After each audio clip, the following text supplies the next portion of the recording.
three. Deep to center field. This ball's crushed.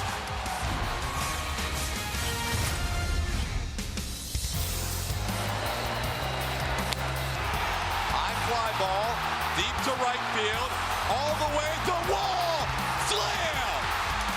Josh Reddick gives the Astros a 10-5 lead.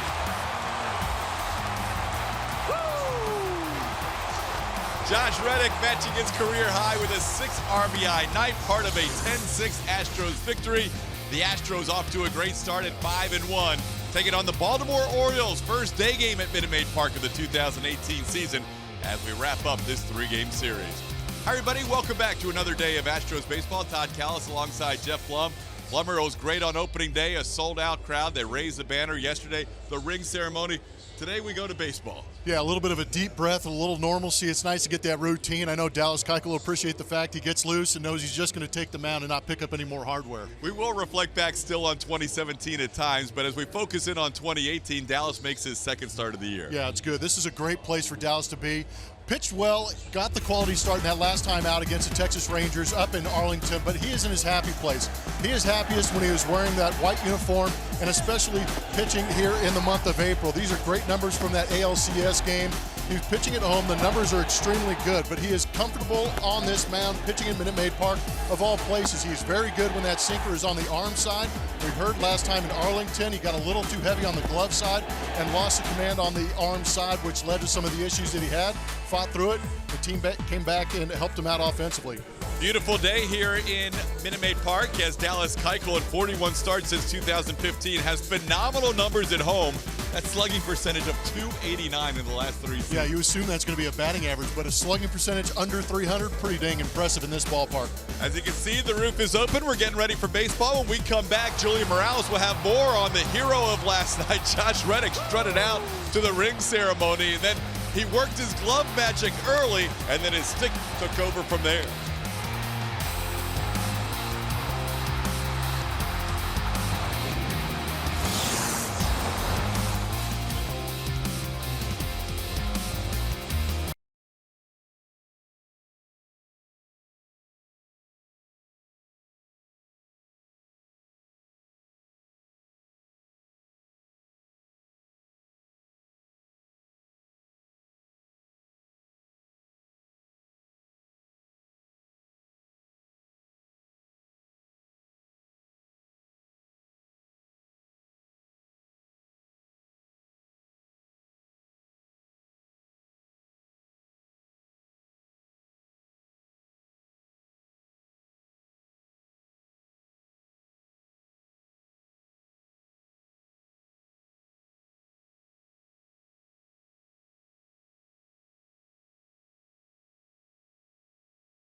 more, facing these Houston Astros with Dallas Keuchel on the mound. Astros lineup looks a little different today. A couple of guys getting the day off. That means Josh Reddick gets to be bumped up in that order, hitting 4th today, and this is his 5th game of the season through those first 4 games. A little up and down for him. He went 0 for 7 with a walk in those first 2 games. Took to social media, started tweeting out, "I will get a hit, I will get a hit," 14 times, and he did in that 3rd game, but then it got better from there. Our Toyota Get Out and Play takes us to last night. Started with the ring ceremony, and Reddick always puts on a show. Look at him for the home fans strutting out there. The big wrestling fan had a big woo for the crowd, drove them nuts. He's a fan favorite. He's also a Justin Verlander favorite now after robbing Trey Mancini of a 3-run home run last night, showing off the defense. And then came the bat in the 6th inning, coming from behind a 2-run shot, his first home run of the year. But that wasn't good enough. He took it one step further in the 7th with the bases loaded. Sent one out of here. Javier Bracamonte with the catch in the bullpen. His 7th career grand slam. 6 RBI on the night for Josh Reddick, the lefty who was dying to get back home, play right here at Minute Maid Park in front of his home crowd. He had really good numbers here last year. And for him, not so great memories as far as his play in the World Series. He was hoping to put all of that behind him. He was a little frustrated in himself in the way that he played there. So for him, getting out to a good start in 2018 was very important. And we should all say he did just that last night. Like I said, batting 4th tonight as the Astros take on the Orioles with Dallas Keuchel on the mound. Keuchel hopes to continue what's been a championship series so far for the Houston Astros. Stay there.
On AT&T Sportsnet is brought to you by Southwest Airlines. Low fares, no hidden fees.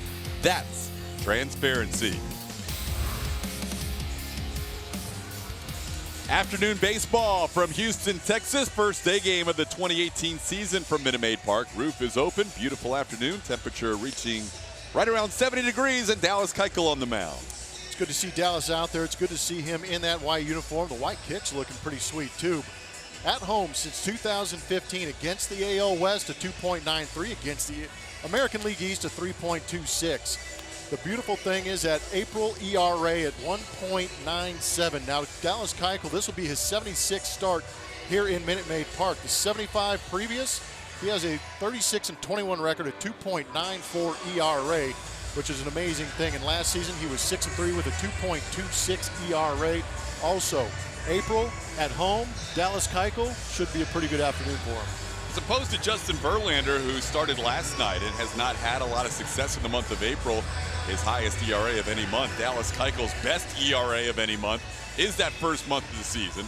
A couple of AL pitchers of the month in 2015 and 17 in April. Here's the lineup he will face this afternoon with Tim Beckham leading off. It is an all right-handed lineup for Buck Showalter today. Manny Machado hits in the 2 spot. Jonathan Scope hits 3rd. Adam Jones is the DH. Trey Mancini is in left. Danny Valencia makes his first start of the season. Anthony Santander gets another start in right field. Caleb Joseph behind the plate. And Craig Gentry will be in center field.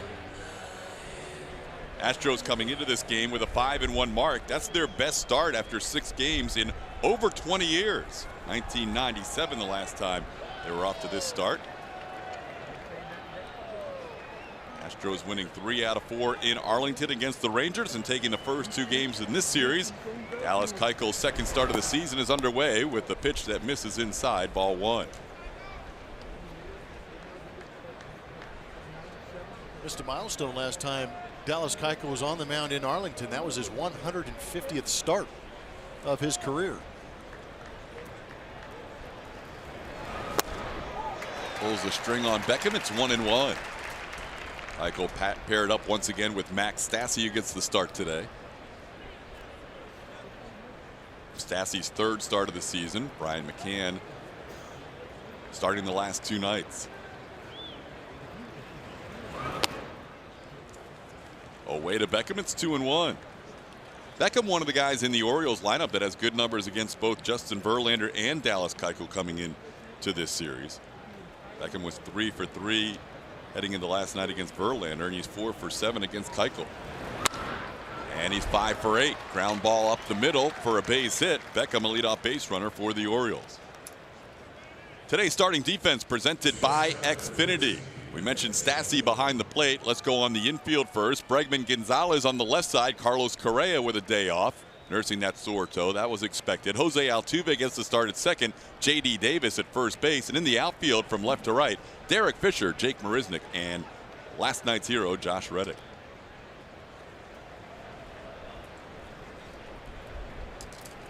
Here's Manny Machado. Machado shows bunt and takes a pitch down low for ball 1. Interesting move from a guy who's hitting 30-plus home runs the last couple of years. Orioles last night scoring 6 runs. That matched their season total in the first 4 games. Showing bunt again. This time it's a called strike, since it says Lance Barrett, the home plate umpire.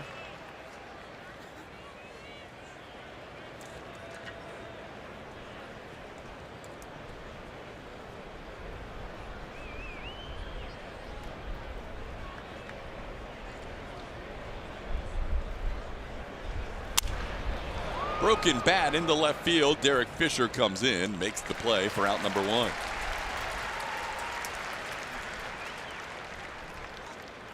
Good job by Dallas getting the kitchen of Manny Machado. It'll be interesting for me to watch Dallas Keuchel throughout this game because, as Todd pointed out, nothing but right-handed hitters. So really the game plan for Dallas Keuchel can be to stay on that side of the rubber and pitch to certain spots. You see on our MD Anderson strike zone, working that inside corner quite nicely. But how about back-to-back pitches in the same spot? One's a ball, one's a strike. It's always curious. Just getting revved up day game after a night game for all of us.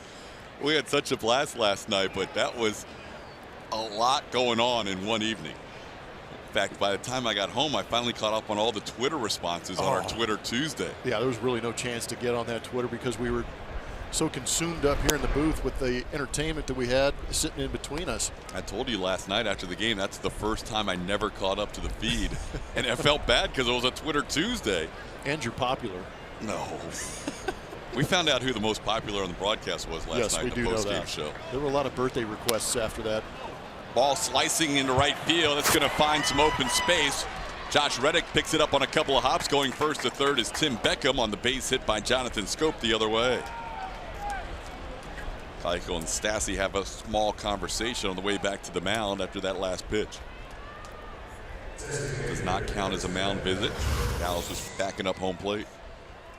Soft contact again. Keuchel hit the spot he wanted to. just off the end of the bat, but perfectly placed.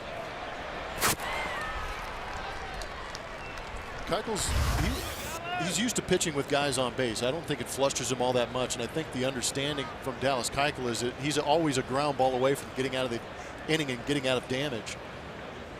Oh, but he gets more ground balls than Dallas Keuchel. He'd like to get one here from Adam Jones. Jones swings through that first offering, 0-1.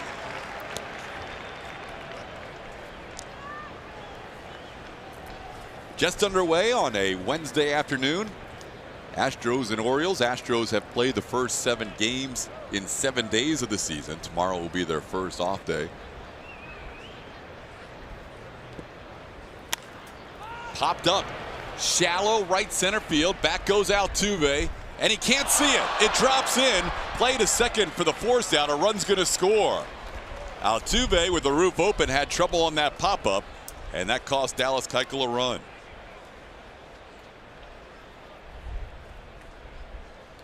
A little bit different here at Minute Maid with that roof open. The wind is moving the baseball, not quite as windy as we saw it opening day. But you can kind of see Altuve put his head down, went to a spot where he thought it was at, tried to look back up and lost it.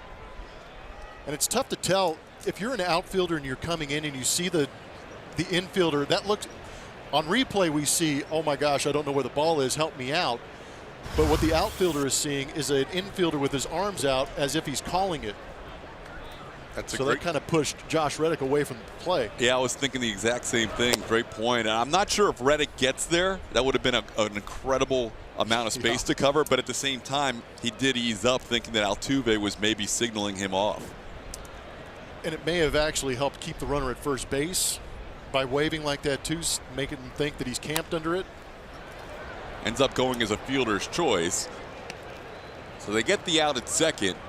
Unfortunately, it will be an earned run charge to Keuchel, but that's a ball that, if Altuve doesn't lose it in the sun, results in a harmless pop-up. Instead, it's 1-0 Orioles.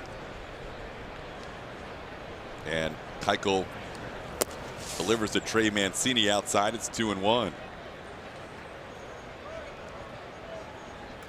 Orioles hadn't scored a run against a starting pitcher in their first 4 games. They got to Justin Verlander yesterday in the first inning on a Jonathan Scope home run.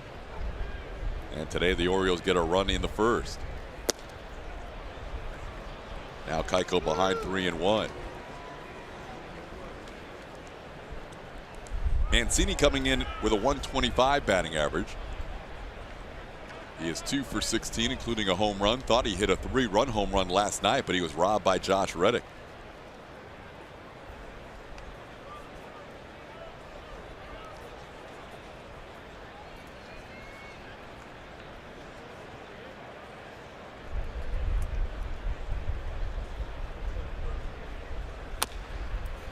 Chops slowly down the third baseline. That took spin and stayed fair, and Dallas is thinking, what do I have to do in this game to get through the first inning? Well, I kind of feel like we saw the same thing up in Arlington, where he wasn't getting crushed. It was just perfectly placed fly balls, perfectly placed ground balls, much like this. Still doing a good job with the movement, even in a hitter's count, to create incredibly soft contact, but nobody can make a play on it. That ball had reverse spin. It started down the line and ended up easily in fair territory. So the third hit allowed in this inning by Dallas. Beckham with a ground ball single to center. Scope with an opposite field single. And now Mancini rolls one up the third base side. Here's Danny Valencia. Valencia, one of the guys with good numbers against Dallas Keuchel. 8 for 22 with a couple of home runs in his career against the Astros lefty.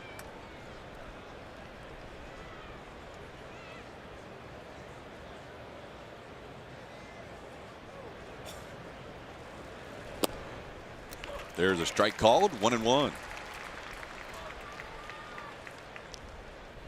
Valencia has seen a lot of different teams in his career. Started out with the Twins in 2010. From the Twins, moved to Boston for part of the 12th season, and then he was with Baltimore prior to this year in 2013. KC, Toronto, Oakland, and Seattle most recently. Chops that one foul, and Dallas ahead of the count, 1-2.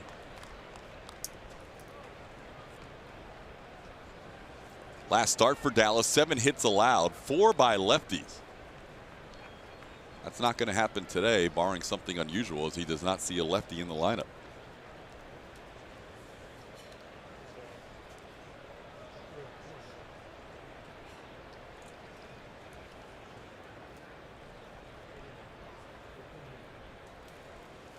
He got him. Valencia goes down swinging. Keuchel allows a run on 3 frustrating hits, and we head to the bottom half of the first.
George Springer at the top. Today, Springer is the DH. Alex Bregman back at third base in that 2 spot, followed by Jose Altuve. Josh Reddick has that average up after a 6 RBI performance yesterday and a couple home runs. Marwin Gonzalez playing short, giving Carlos Correa the day off. Max Stassi 4 for 8 to start the year. Jake Marisnick in center, J.D. Davis at first, and Derek Fisher in the 9th spot in left field. Dylan Bundy for the Baltimore Orioles. Pretty good numbers last year in the win column, 13. ERA at 4.24. 152 punch outs to 51 walks. He is around the strike zone. The fastball will come in there 90 to 93 miles an hour. The slider is a great pitch. Between August and October of 2017, the chase percentage on that was highest in baseball at 53.5%.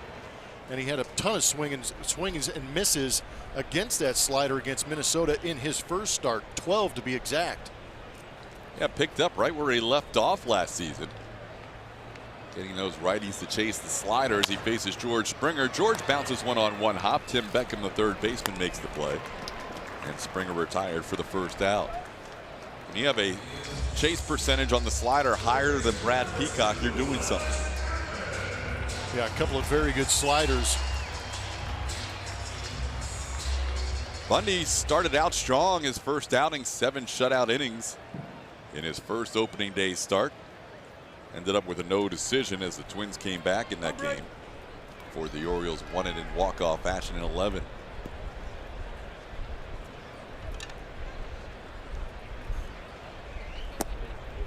Bregman takes a pitch for a ball, 1-0.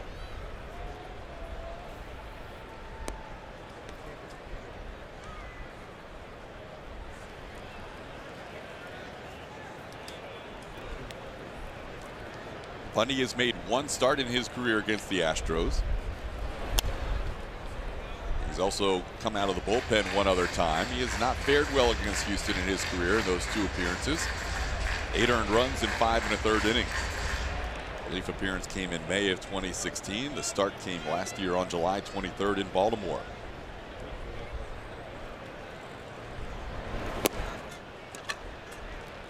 Allowed a couple of 3-run home runs in that game. One by the guy on deck. One by the guy that was your original Ted. Aoki. Corey Aoki. 1-2 the count to Bregman. Little fly ball in the right field. Camping under it is Santander for the second out. Guarantee all the 2018 tickets you want with a full or partial season plan. Season ticket plans let you enjoy the best seats at Minute Maid Park. Save money and receive great benefits all year. Call 1-877-9-ASTROS or visit astros.com/season tickets for more info. Get those seats today. Here's Jose Altuve. Altuve starts the day with a .440 batting average, 11 for 25. Mentioned he has a 3-run home run against Bundy. He's 2 for 3 in his career, including that home run.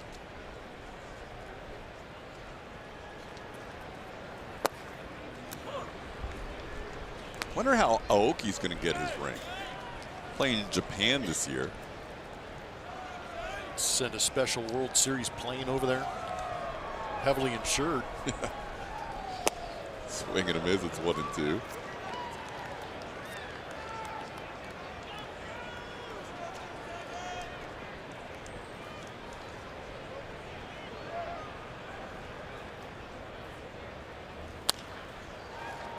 Altuve leading the American League already in hits with those 11. Mentioned Bregman hasn't hit much, 4 for 22, hitting some tough luck, but he has drawn walks. Number 2 hitter in the Astros lineup, leading the American League in walks. Astros have scored 38 runs through 6 games.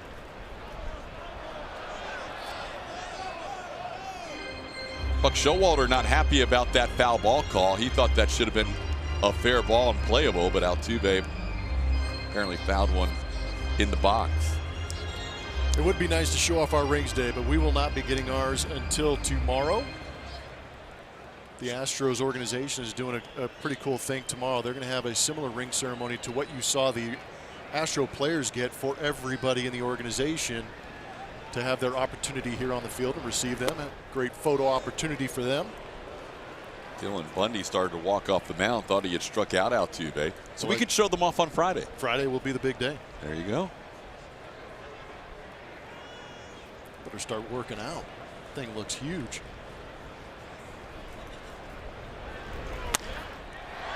Altuve into right center field. Converging is the right fielder Santana and the center fielder Gentry. Gentry took control at the very end for a 1-2-3 inning for Dylan Bundy.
Each month for the biggest baseball fan in the Southwest, North Texas. April is your month. Use hashtag UltimateSWFanNTX on Twitter. Show us why you're the ultimate fan, and you could win a VIP experience. Watch the Astros all season long on their TV home, AT&T Sportsnet. Dallas Keuchel looking for his first win of the season, taking that loss in Arlington, the 3 runs over the 6 innings. hits to those left-handed hitters disappointed him, frustrated him a little bit in that one. Said he forced his arm side fastball too much in that game. A bit of a backwards day for Dallas Keuchel, because he said that glove side for him actually had more movement. So like I said, a little bit of disappointment for him in the way that day went, especially with those hits off the lefties. So hopefully some adjustments, and something that he was thinking of when he threw his bullpen before this start. TK. All right, Julia, we'll watch for that to see how it goes. He's ahead of the count 0-2 to start this inning. Dallas needed 21 pitches in a frustrating first inning. There was only really one ball hit decently. That was Beckham's single to center field. Jonathan Scope flipped one into right field with an exit velocity off the bat of 80 miles an hour. That had a 12% hit probability. And then Trey Mancini's ball down the line didn't even register on Baseball Savant. Yeah, they couldn't even pick up the metrics on that. It was hit so slow. So Dallas also had a little pop-up that dropped in. It was not an error because the Astros recorded an out on a fielder's choice, but it would have saved a run at that point in the inning. 1-2 pitch misses. It's 2-2 to Santander. Santander, an interesting story. He's a Rule 5 pick who last year was injured most of the season, so the Orioles need to use him for at least a month and a half of this season, but they may keep him a lot longer than that. He has impressed the Orioles in the early part of this season. Called third strike outside corner. Santander goes down looking. Second strikeout for Keuchel. This goes to what Julia was talking about. Backdoor slider, maybe a little bit off the plate, but credit Max Stassi for making it look extremely good to the home plate umpire, Lance Barrett. Or it could be Cy Young against Rule 5 type strike zone. You never know. Here's Caleb Joseph. Misses outside, ball one. Pretty unique to see a ball club like the Baltimore Orioles trying to convince their fans that they're contending, yet they have so many Rule 5 guys on their roster, 3 total. You don't see that very often, and last night Buck Showalter was asked about that post-game. And he basically said, hey, I'd used Castro the previous night for 2 innings. My lefty, one of my lefties, Blyer, had gone back-to-back games, so that would have been 3 in a row. He goes, you don't want to burn these guys out early in the season. And that's the point you made early, is that Buck really does manage his bullpen for 162. Yeah, a lot of the analytics that you look towards as far as managers are concerned, a lot of them point to how they use that bullpen, and Buck Showalter, according to Baseball Prospectus, does an extremely good job. And then he explained why he had to use those guys last night. If he had other options, I'm sure he would have gone to them, but Zach Britton on the DL, issues that they're having back there at the back end, and having to use all those guys early on in the season forced his hand to use the Rule 5 guys last night. Yeah, 5s were wild in that inning. It was a 5-5 game going into the 7th. He used 2 Rule 5 guys, and the Astros scored 5 runs. How about the unique opportunity to use those guys? It had to be here at Minute Maid Park. It had to be against the best offensive team in the league. It had to be against the reigning World Series champions. It had to be with the crowd revved up. Yeah. Ground ball towards Altuve, hit the mound on its way to Jose, and he makes the play for out number 2. Well, it was definitely a growing moment for those 2 guys. Araujo and then Cortez Jr. came in. Lefty on lefty. Josh Reddick saw a lot of pitches in that bat before he sent one into the bullpen. Reddick had a +8 day with 2 home runs, driving in 6, and he saved 2 runs on a home run catch as he robbed Trey Mancini. Would have been a 3-run homer. Instead, it was a sac fly. So +2 on that play defensively, and +6 as an offensive player. Turned a 10-6 win in what could have been an 8-4 loss. Guy who loves playing at home also, much like Dallas Keuchel, puts up great numbers here in Minute Maid Park. Slowly hit. This is a really good inning for Keuchel as Altuve makes the play to get Craig Gentry to end the inning. Couple of soft ground balls and a strikeout. We head to the bottom of the 2nd.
is available now in the Astros team store. This collection includes player jerseys, hats, t-shirts, and more. For team store hours and location, visit astros.com/team store. Josh Reddick leading off the bottom half of the second inning, takes a pitch inside for ball one. Reddick with 6 runs batted in last night's game. First Astro with a 6 RBI game in 2 seasons. Last year in the 101 win season, nobody had a 6 RBI game. Jose Altuve, the last Astro to drive in 6. He did so against the Angels July 24th of 2016.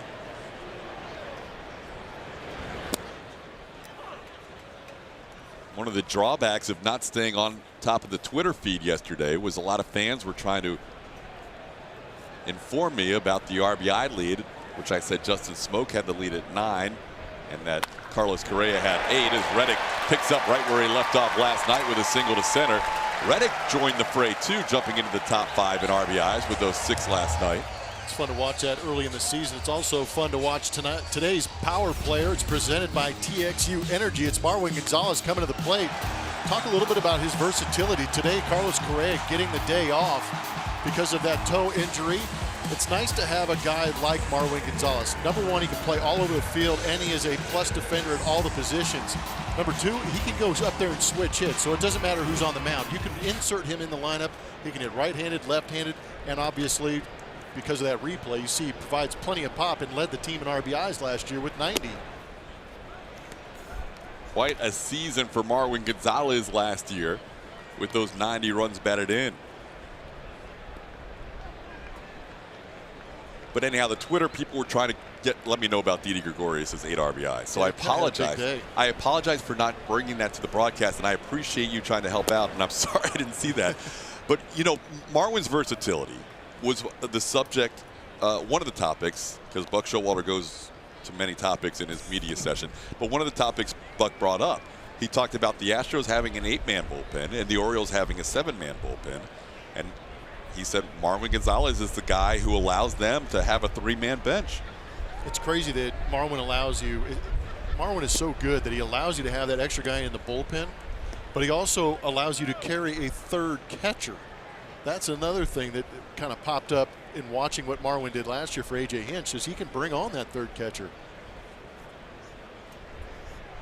It's a lot of games all over the place. And playing above average defense at every position. 2-1 count, takes a pitch away, and now it's 3-1. Well, we talk about the outs above average, the stat we're trying to use this year in order to quantify some of these outfielders. Marwin's actually a plus outfielder.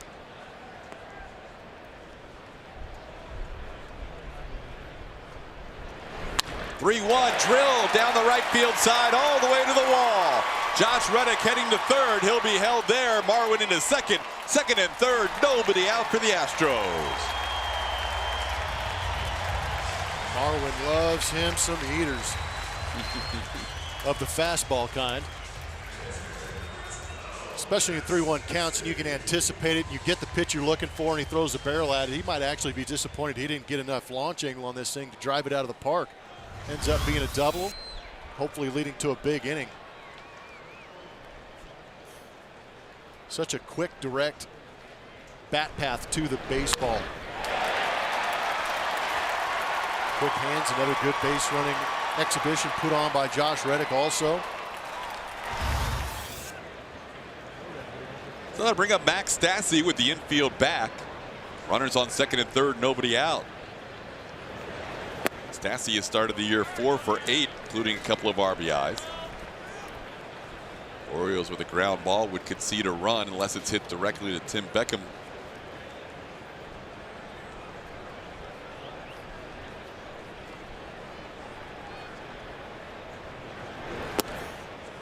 Stassi takes a strike. It's 1-1.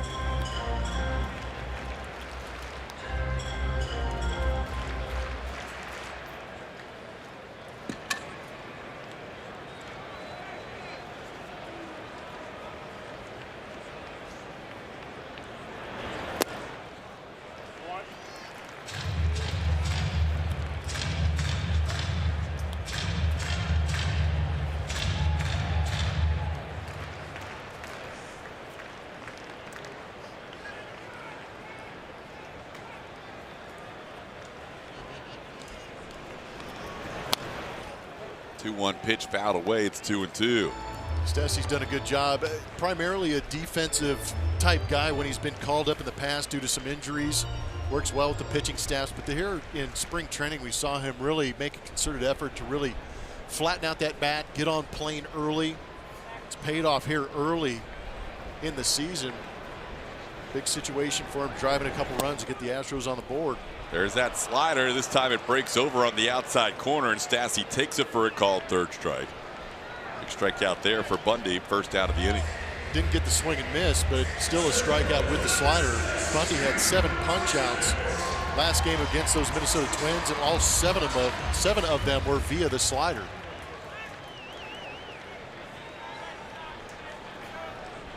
Now Jake, the hitter.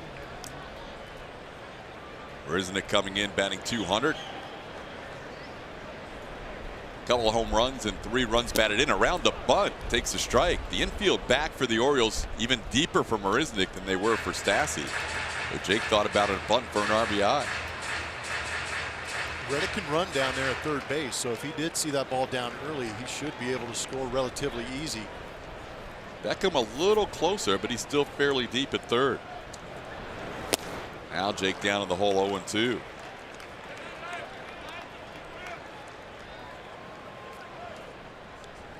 A single and a double in this inning, but then Bundy striking out Max Stassi, and ahead of the count 0-2 on Jake Marisnick.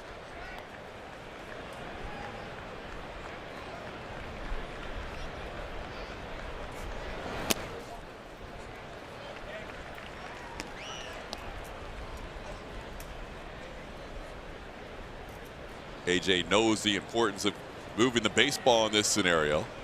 That's something the Astros have done better than anybody else over the last year plus.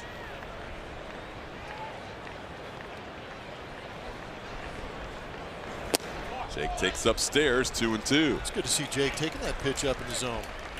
He has a tendency to get a little excited on the fastballs up in the zone. But again, it could be Dylan Bundy trying to attempt to get the swing and miss up top, but it also sets up the slider if he wants to go down and away to the right-handed hitter. The count 2-2. He showed that slider to Stassi. Ground ball left side. Beckham looked at home, but Reddick's going to score as the Astros get a run home, and Jake claps his hand after that ground out as he battled back after being down 0-2. Again, contact, not punching out with the runner at third base, less than 2 outs helps you in these situations right here. And another guy that was a shortstop moving over to third base, Tim Beckham. And that play right there just reminds me of the maturation of Alex Bregman, recognizing situations where he may want to alter his choice next time he has the opportunity. I felt like Beckham might have had a shot at home plate, cut that runner off, but he opted for the sure out across the diamond. Here's J.D. Davis, number 8 hitter in the lineup today, taking a pitch outside for a ball. J.D. off to a 1-for-11 start, starting tonight or this afternoon at first base. But Blummer, one of the points you made last season, and I didn't see the team obviously quite as much as you did for the previous years, was how frustrating it could be during the tough times when you would get runners on third or second and third in an inning and then not move the baseball. I remembered as a player, I was so grateful when a runner was at third base, and you kind of heard Baggy and I talking about it yesterday with Craig Biggio when he was in that leadoff spot. Is my job was to get the runner to third base less than 2 outs because it was an easy RBI. You just put the ball in play, ground ball up the middle, or you elevate to the outfield and get those runs in. And the easier you make those runs to score, the more pressure you're going to put on the opponent, because you got to take advantage of those situations. That should be a gimme run for a team that can actually swing the bats. By the way, on our Twitter Tuesday, a lot of people were suggesting a variety show or a podcast of some sort for you and Beck. That was fun. That would be fun. Just all those guys that came through the booth. What a night. We had the commissioner, Rob Manfred. We had the owner, Jim Crane. We had the Hall of Famers, Craig Biggio and Jeff Bagwell, joining us in the broadcast booth last night. You never know. Crazier things have happened.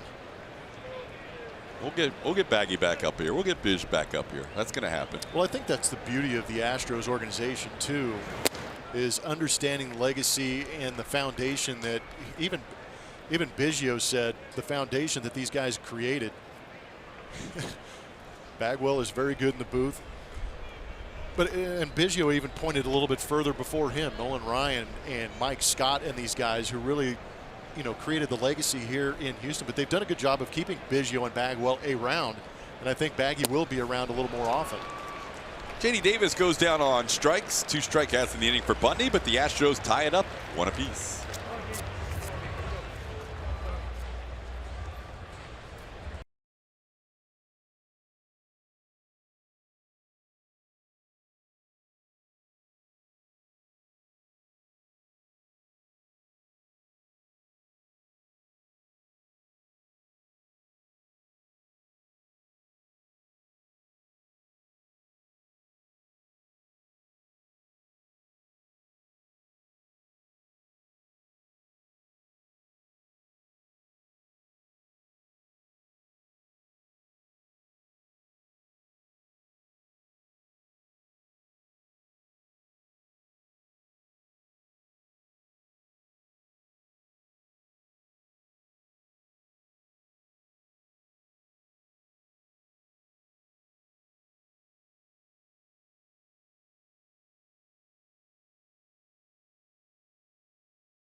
Here at Minute Maid Park, Orioles and Astros tied at 1.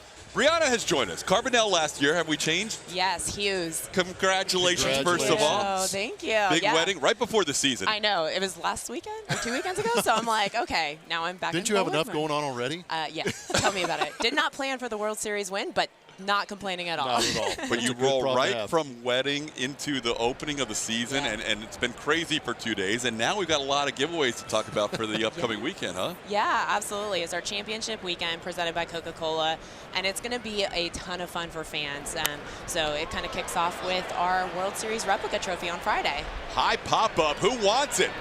Finally, Altuve calls it for the first out. Replica trophy. Yeah.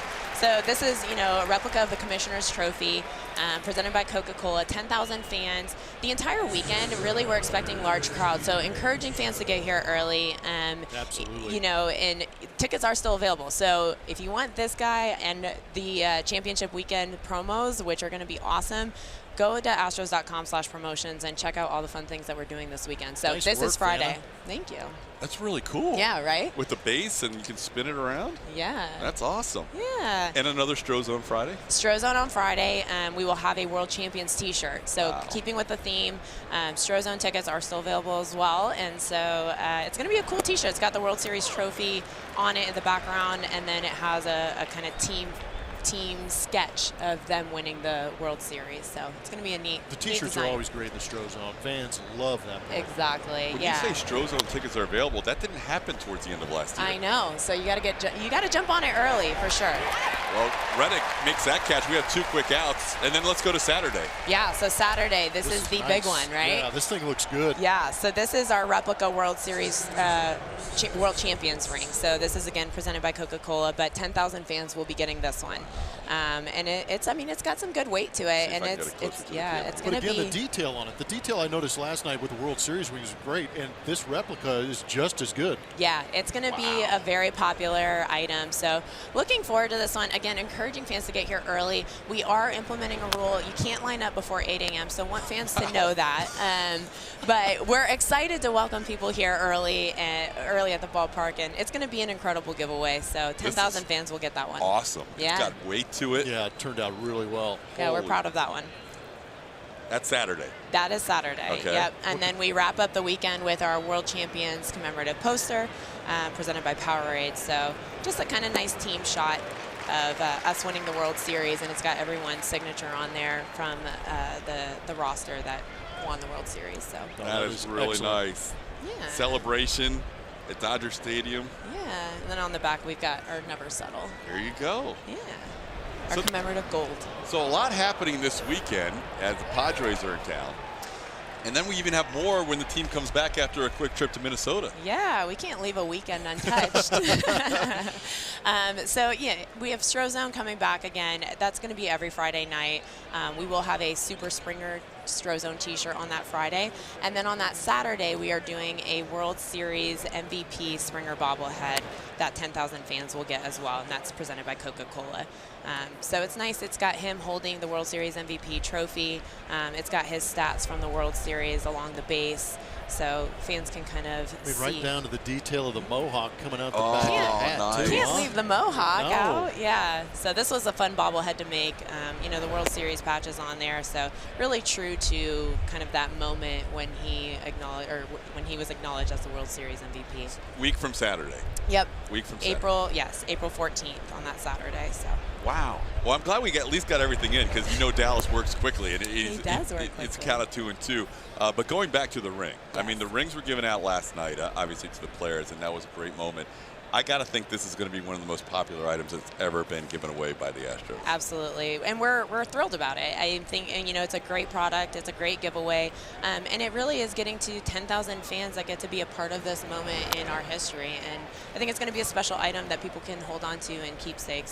So show up at 8:01 if you want. 8:01. not before 8 There's Yeah. going to be a lot of people hiding around buildings around downtown. before Popping they up get out of it. Yeah, nowhere. Exactly. But yeah, you know, and you know, for any fans that happen to miss it, you know, we have an awesome retail collection that's available at our team stores here at the ballpark, and there are some really phenomenal rings available in those team stores. Rings, so. T-shirts, a lot of the gold jerseys that we saw them wear the first 2 games at home will be available also. Yeah, we've got our gold collection. We've got an awesome fan collection for our entire World Champions rings. So fans can check that out. It's rings, it's keychains, it's earrings, it's a ton of necklaces, like it's a ton of really phenomenal jewelry, all based off of the actual World Champions ring that the players got. So, you know, 10,000 fans will get this beautiful ring, but if you happen to miss out, head over to the team store because there's some really, really great options there.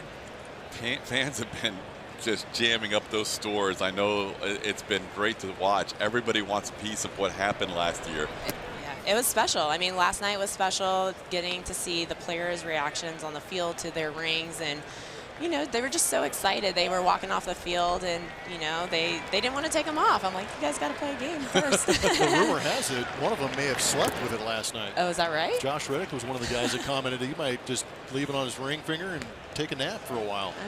Can't blame him. Yeah, you can't blame them. They all worked hard. They all deserved it, and we were excited to be able to do that in front of our fans last night. And looking forward to doing something for our fans this weekend. Absolutely, yeah. The Strozone T-shirts are always good. The World Championship ones are going to be that much more special. Yeah, it's exclusive, and you know, every T-shirt design changes every Friday. So this one will be just for this Friday. You know, every Friday we'll rotate to a new T-shirt design and kind of tie into the overall promotional theme for that weekend, if possible. So again, with Super Springer and Springer winning his World Series MVP award and doing the bobblehead, so we're tying in the Strozone T-shirt to that to kind of match in and keep the theme for the weekend. 10-pitch plate appearance for Jonathan Scope ended up drawing a walk in a battle with Dallas Keuchel. 2 outs, runner on first, and now Keuchel facing Adam Jones. So we have Brianna Hughes with us. I have to get used to that name now. Me too. Yeah. Talking a little bit about the upcoming weekend with the Padres, and big crowds are anticipated all weekend. For you guys to separate things too, where you had all the excitement of opening day and it carried over to last night, people were just raving about what a night it was. And this pitch gets by Max Stassi to the backstop, and that'll allow the runner to go to second. And this weekend, I've got to think it's going to be, even though it's the Padres, it don't necessarily draw a big crowd. I got to think this is going to be a big weekend. It's going to be electric in here. We're thrilled that, you know, Houston is behind this team. We've got a really awesome start to the season, and you know, we're excited. So to have the crowds that we're expecting, and I think it's going to be a really good energy here in the ballpark for our team, for our fans, and you know, just a really fun time for folks to enjoy. Our Fridays are still big and bright Friday nights, so we've still got our pregame happy hours that are happening out in the Budweiser Brew House. That's from 5 to 6:30. There are really great happy hour specials there. And we've got our Stro Zone, like we've already talked about, and then finishing it off with our Big and Bright Friday night fireworks, presented by Occidental Petroleum. And this week's theme, of course, is going to be championship music, but we will have some radio calls and kind of TV calls sprinkled in as the soundtrack to our fireworks show, which will be pretty neat for fans to kind of hear that championship music, see this really cool fireworks show, and then also get to hear some of the play calls from the World Series run. So you guys aren't afraid to double and triple up on the promotions in one night. we stay busy. We saw that yesterday because Dollar Dogs and the ring ceremony. Yeah, that I'm sure our partner Airmark was thrilled about it. But it was great to have the crowds that we had last night and to be able to showcase this Dollar Dog promotion. So we had a really great time last night. Crowd trying to get into this one and give Dallas Keuchel some support here, and another 3-2 count, and Dallas loses Adam Jones. So back-to-back walk issued by Keuchel. A wild pitch that allowed Scope to go to second. So we're up to 53 pitches for Dallas in the third inning. Why didn't you bring up the yoga mat? Oh, yeah. You are so right. Yoga Day. I was going to use it while you guys were talking about it. That was my big plan. We do have Yoga Day coming up on Sunday. We have very limited tickets available for that still. Oh, so, that's why. Yeah, so that is why. But Jeff, if you want to come down there, before you hand it to somebody else. If you want to come down there and help us lead off Yoga Day, we would be glad. I have an excellent tree pose. Oh, yes. yeah? Yes. Child's pose. Yes. Chopper right side. Altuve makes the play. Brianna, good to see you again. Yeah. Congrats on the wedding. Thank you. Yeah, great job. Congrats Thank you. on everything. Yeah, absolutely. Thank you guys for having me, and looking forward to this weekend. All right, we'll be back with more 1-1 game.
On Twitter at ATT Sportsnet SW. We asked you today what's been the best highlight of the first 6 games of 2018. There's a lot to choose from, but Lansing Colors dominating the Rangers. Garrett Cole, his 11 strikeout performance. Carlos Correa inside the park home run, or was it Josh Reddick going all grand slam last night?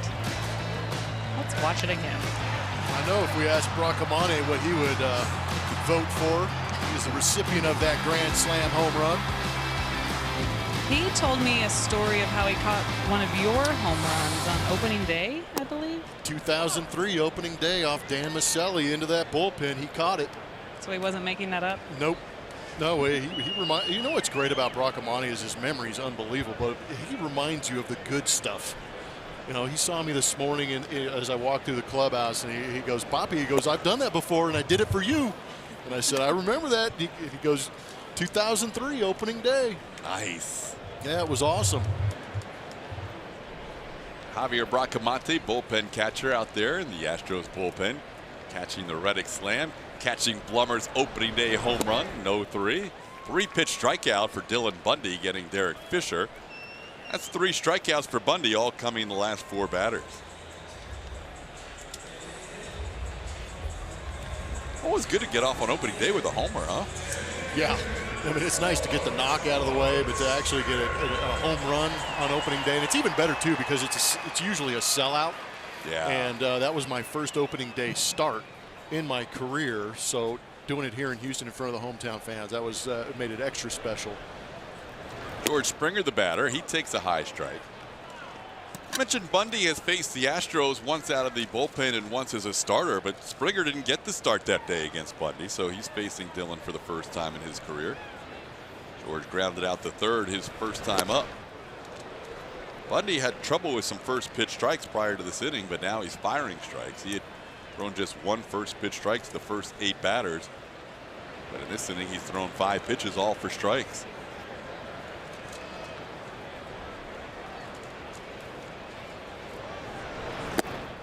George held up on the slider. It's 1-2. Springer DHing today. Baltimore using their DH spot for Adam Jones. The guys have played center field in this series, getting the DH, and Springer goes down on a little better slider for the 4th strikeout in the last 5 batters. 3 of the 4 on that slider. That was a pretty good one from Dylan Bundy. And you saw earlier in the count to George Springer, they were really trying to get that fastball inside. They actually got a swing and miss on one of those fastballs to get the hitter thinking on that inside corner. It sets up that slider away. Here's Bregman. Taking a pitch outside for a ball, 1-0. ZZ Top here. Good to see those guys around. Local guys. From LaGrange.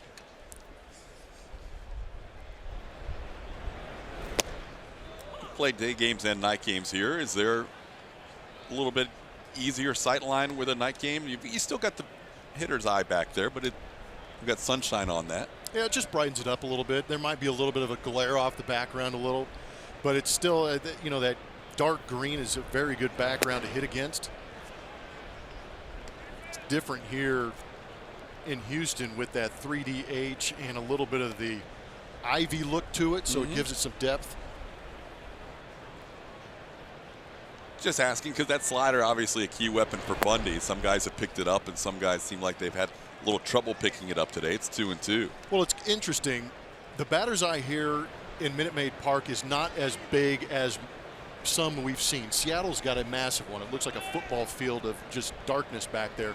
But over here on the left-hand side is a little bit of a shadow that you might see the right-hander coming out of. So maybe Dylan Bundy releases that slider and it kind of jumps into the darkness and then comes back out over the plate. That's the only thing I could think of possibly. That's what I was curious about. We're looking at it from his angle and with that slider, if it does possibly catch up to that shadow. Or he's not quite on the third base side of the rubber, but he does by the time he delivers. Yeah, when that ball comes out of his hand, that Todd's talking about, when the ball comes out of his hand, it will go towards the right-hand side and then break across the plate from right to left.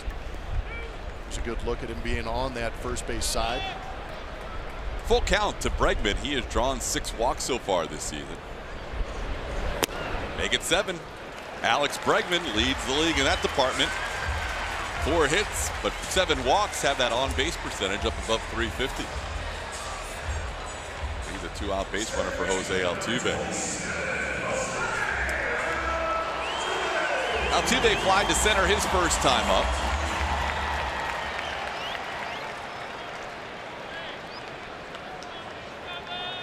Altuve coming into today 5th in the American League with that .440 batting average. Altuve takes one up high for a ball. It's 1-0. The 38 runs for the Astros through 6 games, giving them a 6.33 run per game average, is their most through 6 games since 2004. And that team scored 40 in the first 6. And it's the second most in Astros history. StatCast jumping into this day broadcast with Alex Bregman's lead right at 12 feet. Long run for Santander in right field, and this is going to drip out. Not many day games today in the major leagues. The Nationals are playing in Atlanta. The Phillies are underway in New York. The Rays are underway in New York as well.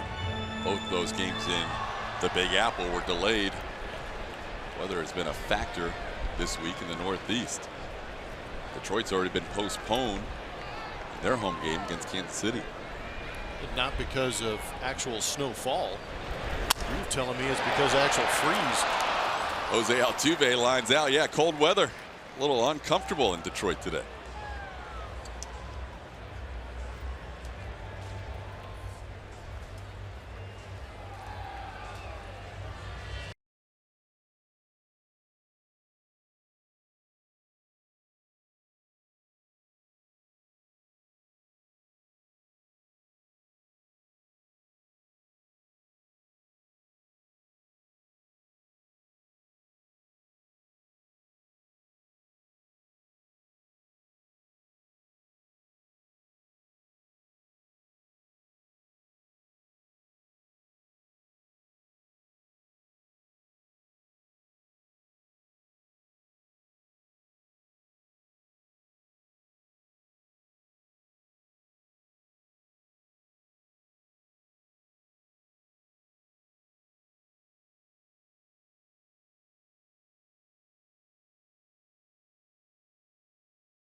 Wednesday afternoon baseball from Minute Maid Park. We are through 3 innings. Orioles scoring a run in the first. Astros coming back with a run in the second. It is a 1-1 game as we head to the fourth.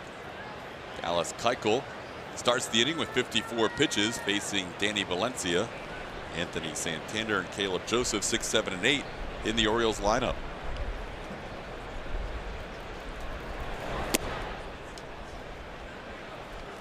Valencia last year with Seattle, 500 at bats for the Mariners.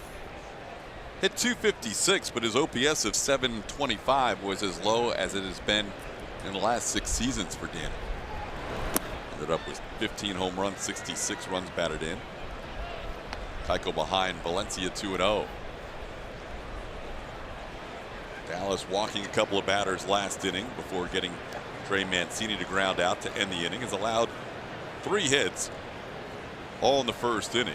He's walked a couple and he has struck out 2. He starts out this inning by missing with the first 3 to Valencia.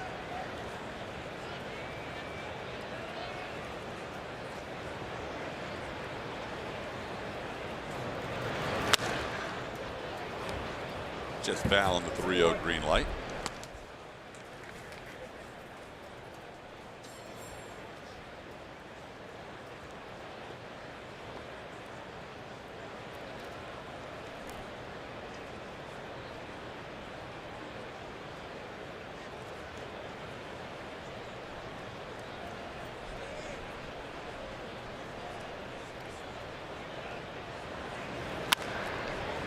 Mentioned some weather in New York and the postponement in Detroit. The Orioles were looking at the weather forecast. They're heading to New York after this game, and they were not thrilled. But they don't have it quite as bad as what the Astros may encounter when they had the Minnesota on Sunday. It is going to be frigid at Target Field. 3-2 pitch in the dirt. Keuchel walks his 3rd in the last 4 batters. So leadoff base runner Danny Valencia. Yeah, I actually got up into the closet and had to find some warm clothes to wear. I'm going to layer up like crazy because I know you're a big window open guy. No. No. That is not even shy about it. That is a bad rumor. Yeah. I am a window close guy. I don't need the ambiance when it's 30 out. Yeah, I think Julia might be pushing for the three-person booth in Minnesota. I can't imagine she's going to be on the field for all that long. That's 35. There's got to be a threshold that once you get below, you just get in the booth. No, and And the I know wintry for- mix that's supposed to be coming from the sky. Julia's threshold may be 65, but 35 is extreme. That'll be an interesting few days. Sound If they effects. get baseball in, we'll see. You know, our Stropo We better. was asking about the best moment in the early season. My favorite moment was last night's postgame show. Yeah, No, that was awesome. wasn't. Julia. Stop. After one of the great games of the year. Yeah, they stuck around. Fans and- aren't wooing. Well, they were wooing, but then once the show started, it was all about Julia. Oh, I the was bright so lights come on, embarrassed. then it's Julia. My face was so red. 1-2 the count to Santander, and a foul at the plate. So, Julia, you are welcome in the booth at Target Field anytime. Yes. You'll make room for me? Oh yeah. Yeah, with blankets. Excellent. You Closed can windows warm up. apparently. Yeah, I heaters. have been calling all my friends, including Corey Blum, for warm clothing. And Michelle Callis. And Michelle. I'm going to raid her closet next. She might have a little bit better, arsenal of clothing, having lived in New York for a little bit. Yeah, but more the better. Layer up. Seattle will be in there first. They'll play tomorrow through the weekend, and then the Astros are in there Monday through Wednesday. Night games on Monday and Tuesday, and a day game Wednesday before coming right back for the next homestand. I love the fact that you asked Rob Manfred, the commissioner of baseball, about scheduling some of these games in these cold weather cities early on. He went to spin doctoring. Well, and he brought up a good point too. Is as much as you want to keep all the games down in the warmer weather cities in April, you can't play. You don't want all your home dates to be front loaded. You don't want 15 of your 81 or 20 of your 81 in your first month. So I know which opening day he's not going to.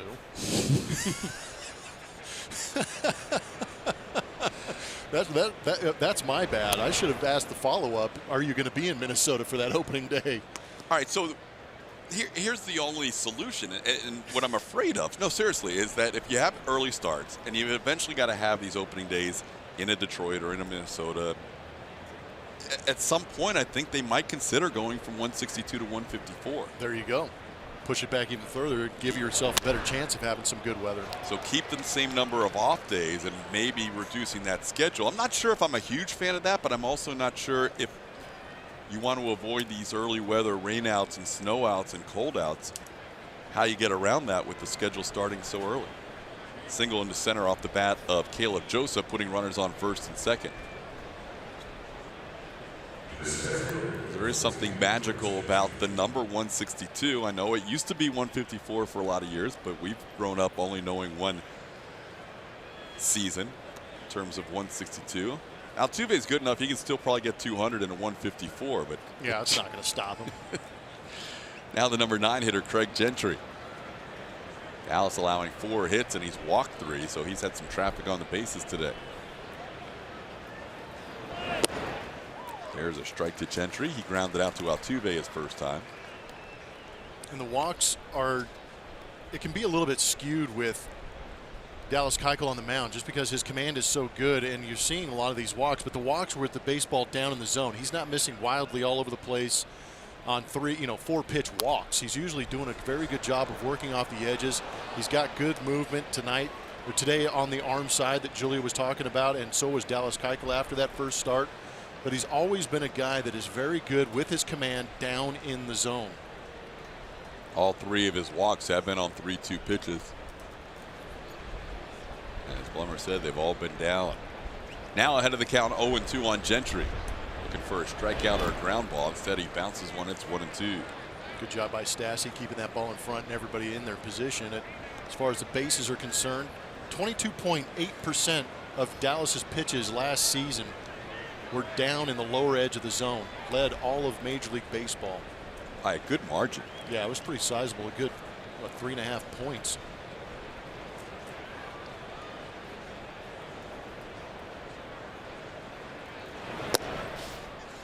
away, 2-2.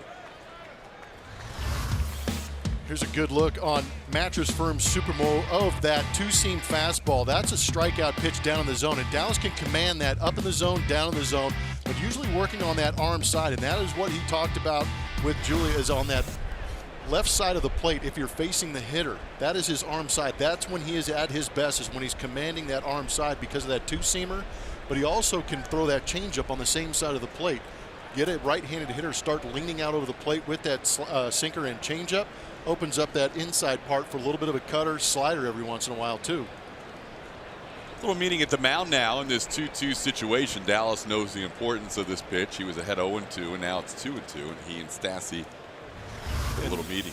Mattress Firm Supermo is going to give us an opportunity to look at the curveball, or the slider as Dallas Keuchel calls it, on that down and in or down and away two left-handed hitters. And again, you start getting a hitter thinking on one side of the plate, opens up the other side, and that's where Dallas is effective, being able to work both sides.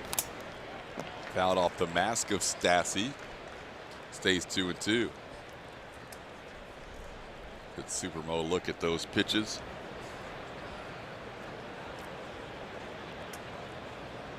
Keuchel is up to 73 pitches, so this has not been his most efficient start as he works with one out in the fourth.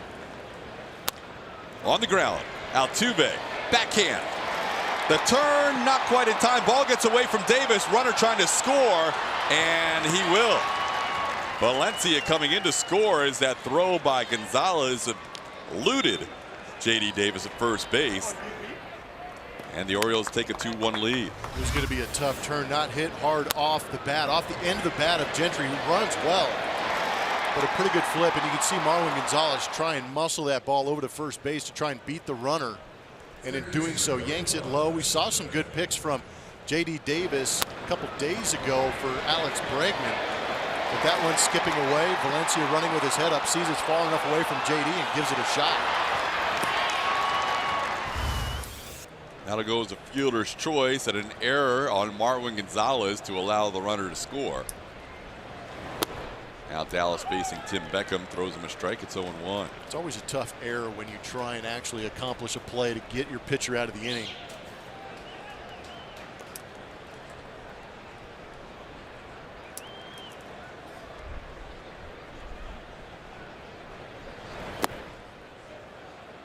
One and one the count.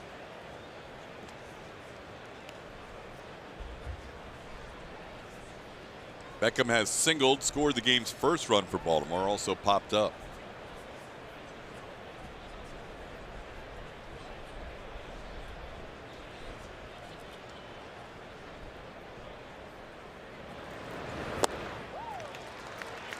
And Dallas, we mentioned, not as efficient because he's thrown 77 pitches and we're in the fourth, but you could also make a case that he could be at this point without allowing a run. Ball was lost in the sun earlier. In that play, the error allowed the runner to go from third to home. Orioles with 2 runs in this game. And that's how you add extra pitches to the pitch count.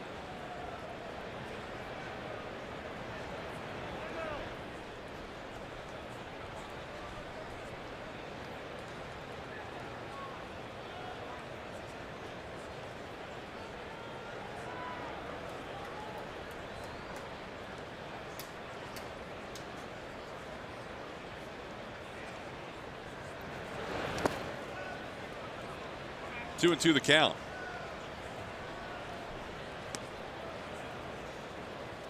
Stassi again having to go down for that last one. The Orioles have done a good job when Dallas has been ahead of the count, not expanding the zone.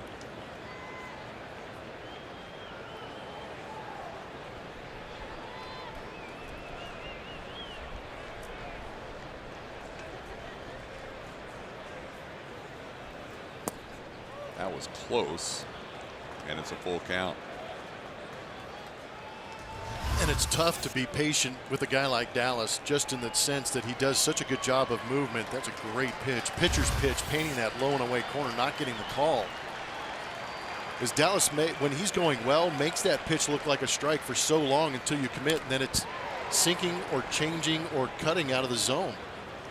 And we've seen it already with some of the movement, staying away from the barrel and creating soft contact. It's just unfortunate he's been unable to get outs with it. Dallas always so good at pitches per inning pitched. 15.1 per inning 3 of the last 4 years, including last year. Today he's at 20 pitches per inning and still not out of the 4th. Do it again at 3-2. A lot of foul balls today too. Well, the Orioles are doing what the Astros have done all year long, and that is put a high pitch count on the starting pitcher. Cole Hamels went 5 2/3 in the opener against the Astros. Since then, no other starter has pitched into the 6th against Houston.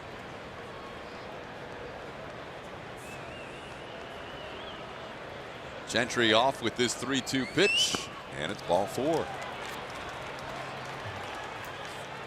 Well, Dallas walks his 4th batter of the game. They have all been on 3-2 counts. Brent Strom comes out from the dugout, and the pitching coach will have a word with his starting pitcher. 4 walks and 4 hits now for the Orioles. Great relationship between Dallas Keuchel and Brent Strom. Plenty of these conversations have been had in the past.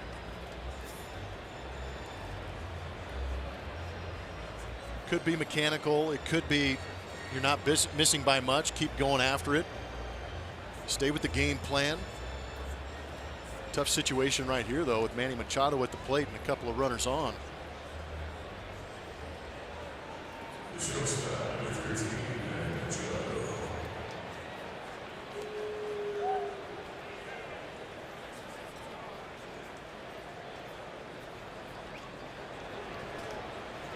Machado's fly to left and fly to right. There's a called strike. Astros getting some bullpen action up for the first time today. Colin McHugh beginning to warm up.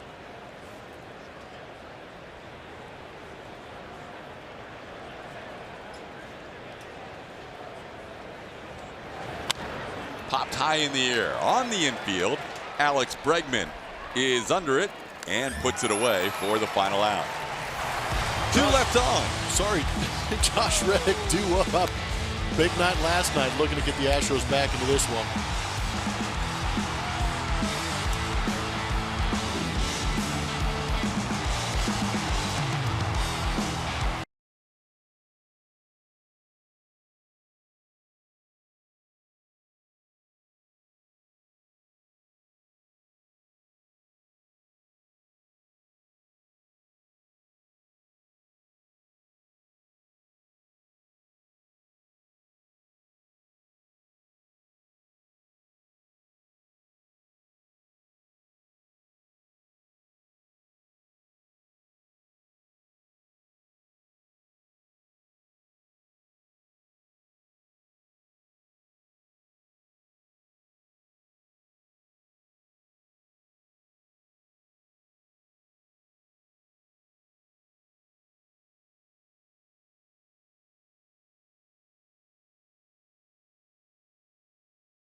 Orioles scoring a run in the top half of this inning. It was an unearned run. 2 of the 6 runs allowed by the Astros yesterday were unearned runs.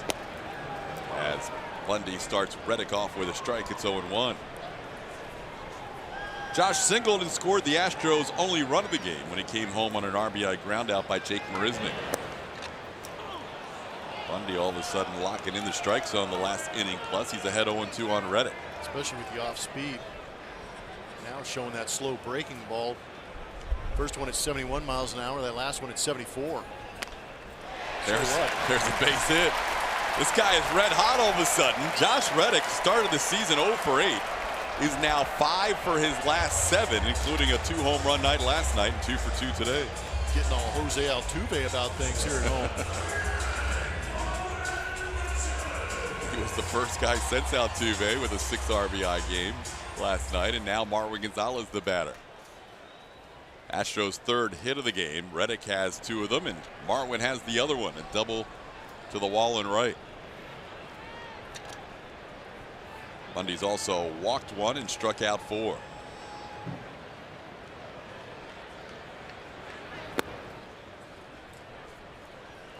Going way in the Wayback Machine back to 2010.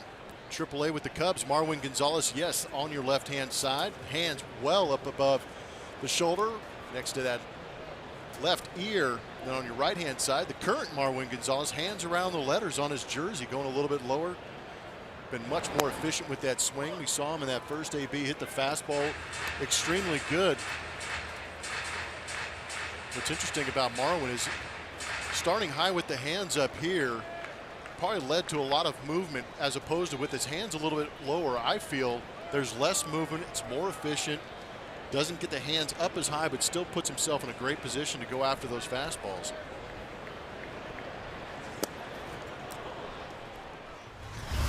This will be a good look at the load on Marwin's swing, starting those hands right around the chest, and he'll move him back towards the catcher and get it right around that left shoulder, and then just firing through the baseball, creating plenty of thump in that left-handed swing.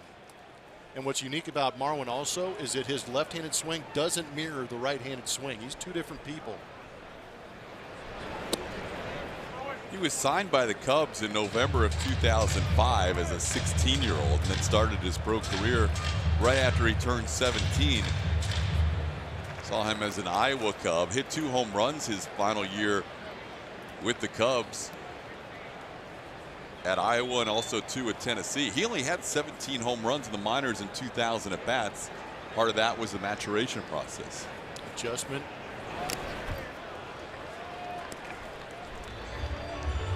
Now fewer at bats at the big league level. Marwin is up to 61 home runs.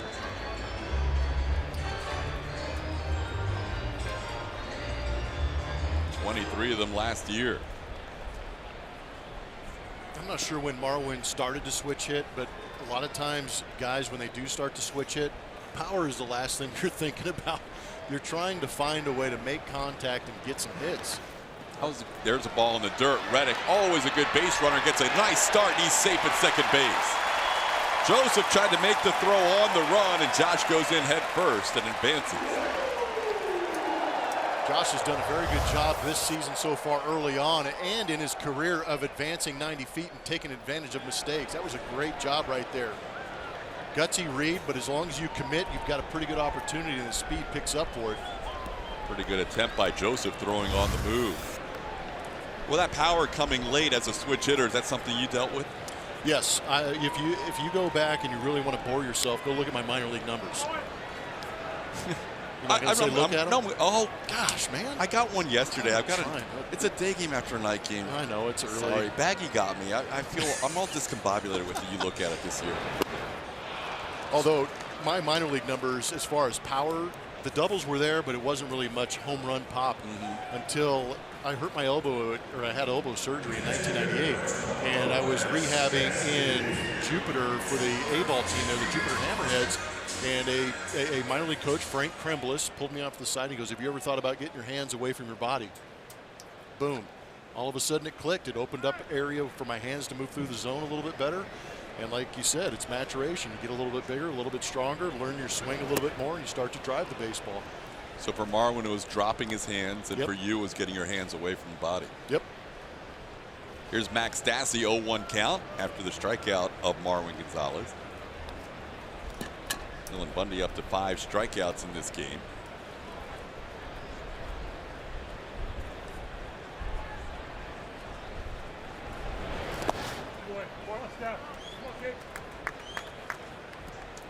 Bundy in his first start went 7 shutout innings and struck out 7, allowing 5 hits to the Twins.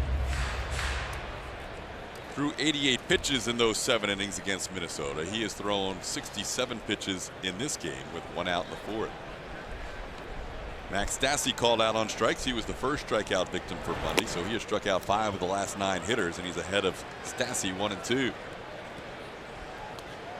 Bundy taken in the same draft in 2011 as the Astros' Garrett Cole. Cole was the #1 overall pick. Bundy was the #4 overall pick.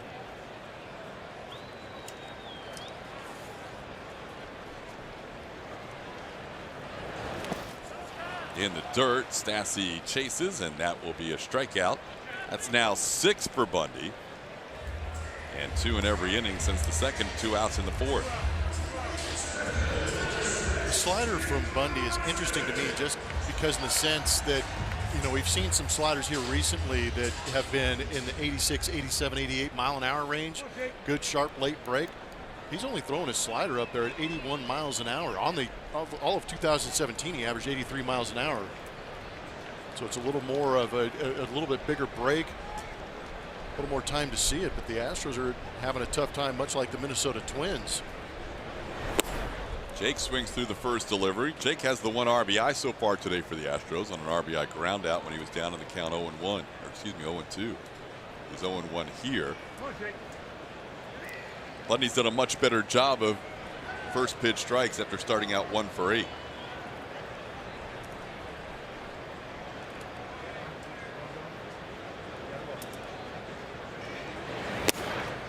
Second time Jake down to the count 0-2.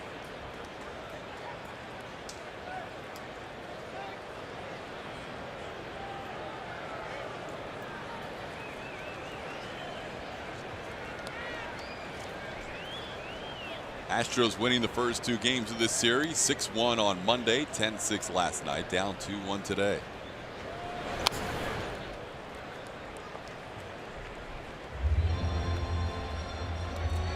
Scheduled day off tomorrow for the Astros, and San Diego coming into town over the weekend.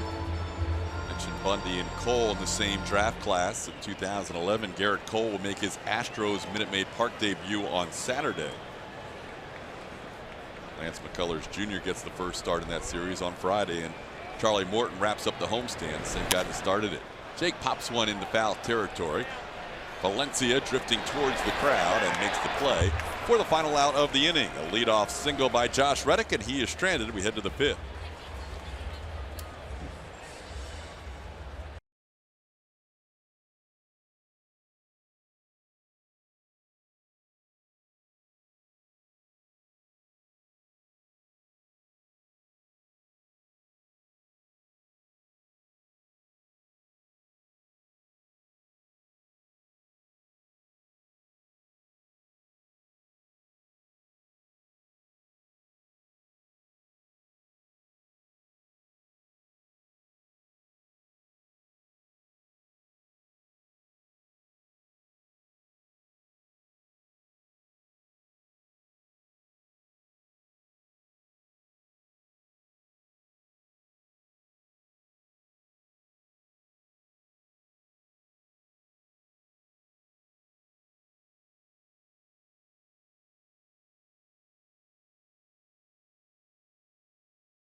Tenured Astros.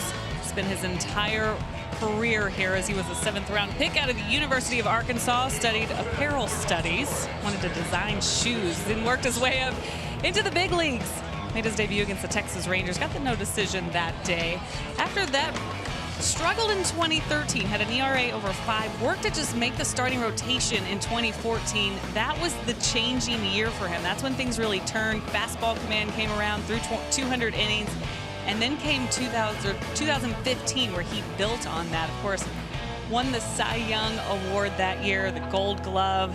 Everything was working right. He was unbeatable here at home. You guys remember that season and just how good he was at Minute Maid Park, and really the leader of the rotation. But this is a guy that was a leader in the organization. Everyone kind of looked to him. He'd been around a long time as Jose Altuve. So for him to have the year he had in 2017, he's always been a fan favorite, but still just a guy that's kind of given it all to the Astros, and really happy for him. He's one of those guys that's been around so long that we're happy for his family. You know, you get to know these guys so well, and their parents are all their starts. So good for Dallas. Really enjoyed, of course, the ceremony yesterday, as he deserved all of that, TK.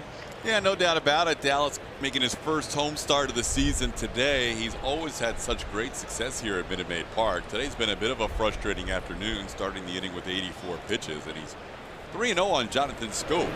And Scope rips one to left field, and he's on base for the third consecutive time. 2 hits and a walk for Scope. He's a leadoff base runner here in the fifth.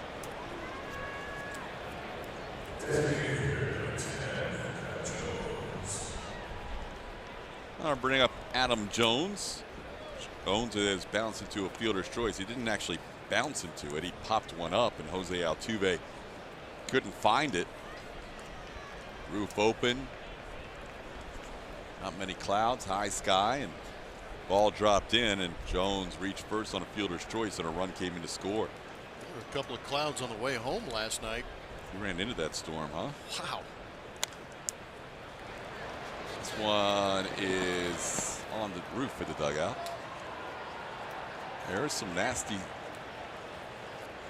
bolts of thunder last night.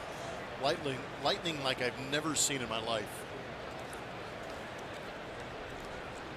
Why the roof was closed last night, the potential for rain. It eventually did, but after the game was over. Keuchel about to make his 90th pitch of the game. That in mind, bullpen action stirring once again. Hector Rondon is warming up. This ball is drilled to left field. It is hooking. Is it fair? It's deep enough. Nope, it's foul. Just a long strike. Jones hit one up on the train tracks last night. His second home run of the season. Jones started this series 1 for 12, but he's got that batting average up to 286 with 5 hits so far in this series.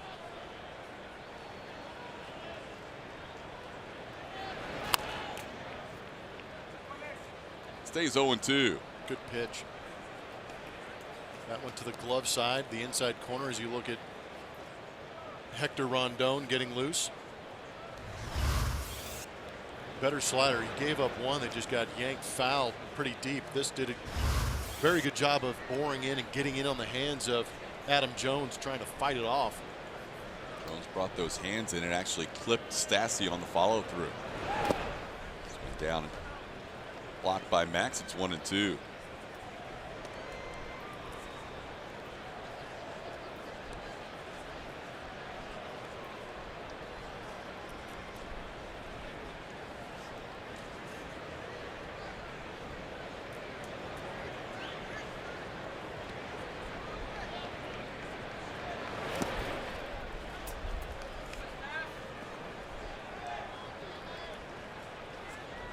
Seen too many changeups from Dallas in this ball game today.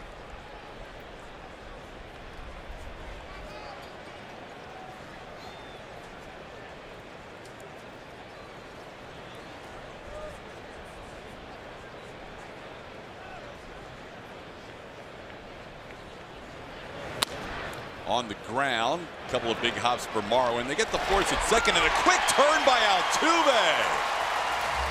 Wow, double play.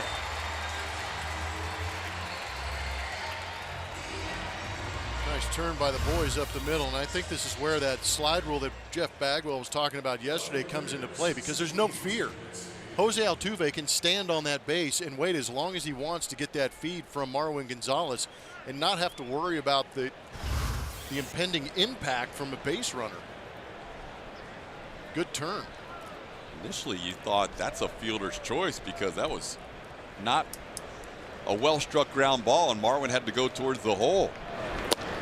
The Astros get 2 for Dallas and might allow him to get through 5 innings now as he faces Trey Mancini. Dallas threw 99 pitches in his first start. There's that changeup you were looking for, Blummer. It's the first one we've seen for a strike, swinging or called. Is that right? Yep, according to Baseball Savant. I'm going to trust those guys. Yeah, they're pretty good at what they do. Doubled up on it. Why not? 2-1 the count.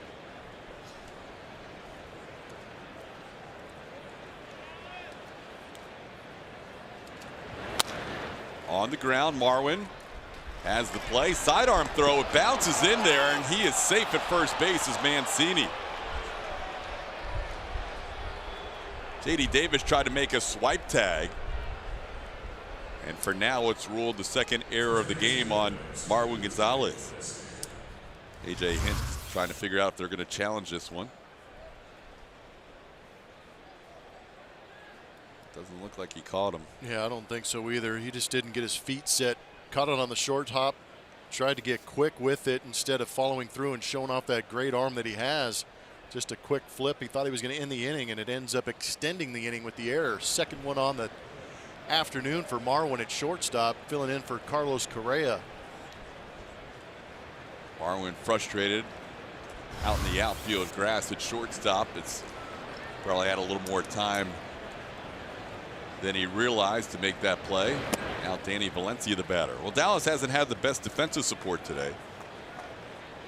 Two errors, a ball that was dropped on a pop-up with the sun.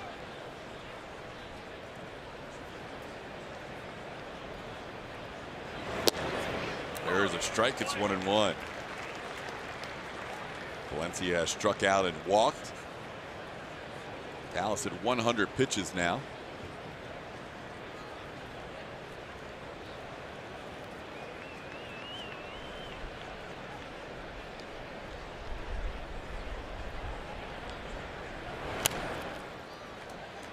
One and two.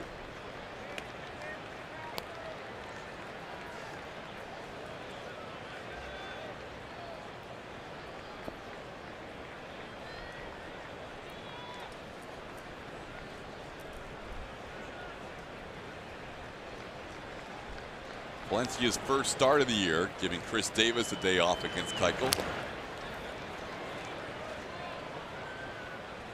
All right-handed lineup in there against Dallas.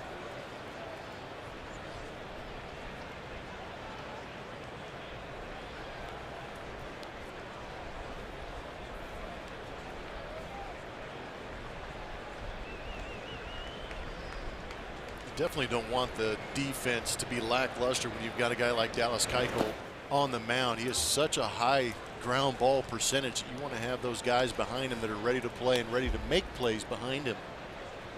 That's what makes him efficient, is that he's not afraid to pitch to contact. Use that defense.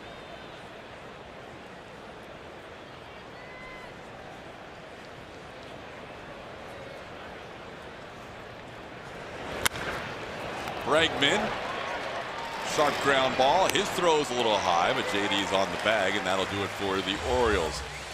A hit, an error, and one man left on base.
TNT Sportsnet is presented by Rooms to Go, where you'll save even more when you buy the whole room, and delivery is fast and easy. And by Shoppers John Deere, your local John Deere dealer with 8 area locations.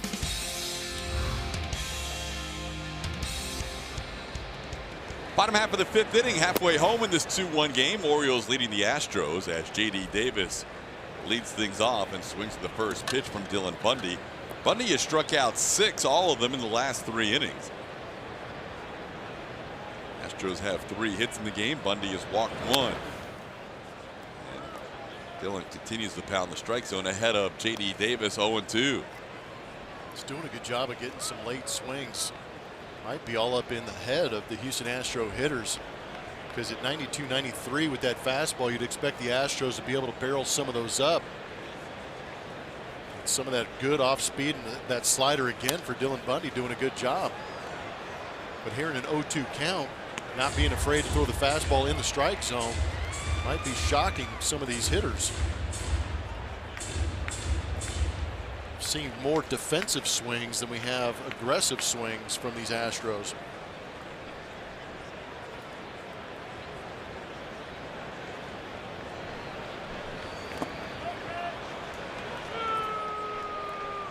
Strikeout number 7 for Dylan Bundy, who continues to stay locked in, first out of the 5th inning. I'll bring up the number 9 hitter, Fisher. Derek Fisher struck out his first time up. Bundy, a 25-year-old right-hander. He's from Owasso, Oklahoma, which is a suburb of Tulsa. He has the 5th most wins ever for a starting pitcher or a pitcher, starter or reliever, from a guy out of Tulsa. Number 1 on that list is Dallas Keuchel. Bundy has 23 big league wins, and Dallas was 64, the most ever by a Tulsa-born player. He surpassed somebody else in this stadium last season. Sparkles. Steve Sparks is a bit of a legend after some of those celebratory radio shows he put on last year. Sparks is 2nd all-time in Major League victories. Pitchers from Tulsa as Derek Fisher flies out to center field for out number 2. Time to play Name That Astro, brought to you by Nissan.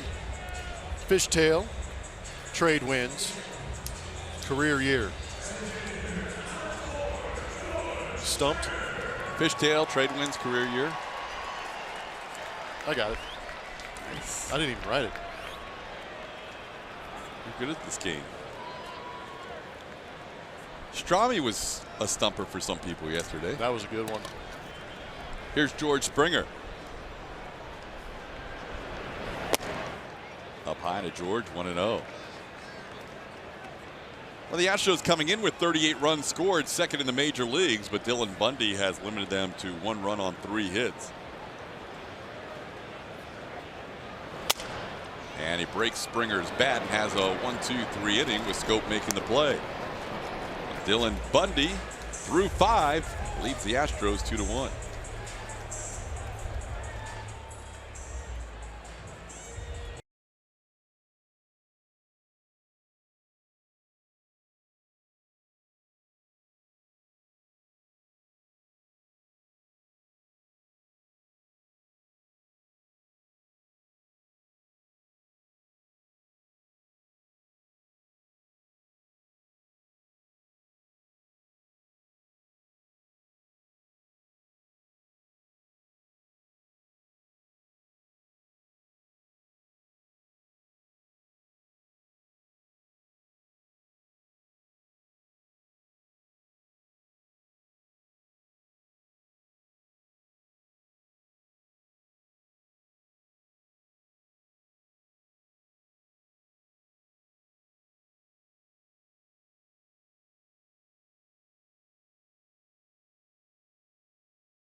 by GMC. Talking a lot about outs above average, and Jake Marisnick has rated very high on this list over the years. 2016 on that list, he was 7th best in the major leagues. 2017, extremely high again. He is a guy that can go out there and cover some ground. We know Jake has extremely good wheels, good range, takes great routes. Derek Fisher in left field is a red, exceptional. And Josh Reddick, we saw it last night by robbing a home run from Mancini. Makes him exceptional also. Also a very good arm. New pitcher for the Astros as we begin the 6th inning. Hector Rondon taking over for Dallas Keuchel. Keuchel goes 5 innings, 5 hits.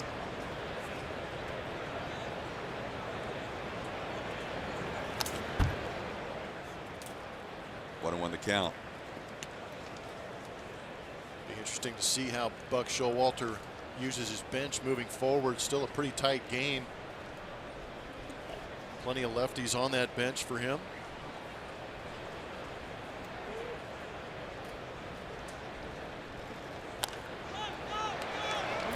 It's pop foul. Stassi gives it a look, but it's out of play. Dallas today throwing 104 pitches in 5 innings. Didn't have a whole lot of luck behind him. Pop-up dropped in. Scored a run, a couple of errors. 2 runs allowed, 1 of them earned, 5 hits and 4 walks. Dallas struck out 3. 2 of his 3 strikeouts came against Santander, who leads off against Rondon to start the 6th.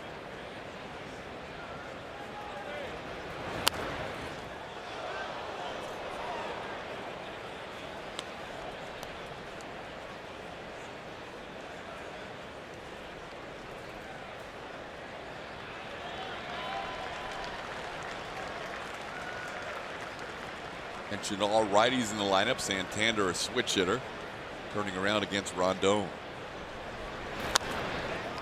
Underneath this one, Reddick trying to shield his eyes in the sun. Makes the play for out number 1.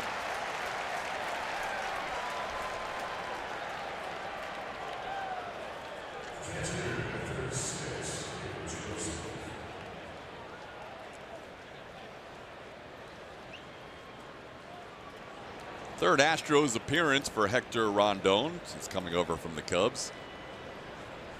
He will face Caleb Joseph. And a called strike. Rondon pitched in last night's game. Gave up an unearned run in an inning of work. Ended up getting the win in that game as the Astros came back with 5 in the bottom of his 7th inning of work. Joseph pounds one off his front foot. And the Astros are going to play this, but just in case. And they say a foul ball. It was a late call. Nick Lentz, the first base umpire, is the only one that raised his hands and declared foul ball. And I'm not sure. That was a good acting job. You buy him? I don't think he got him. Yeah, me neither.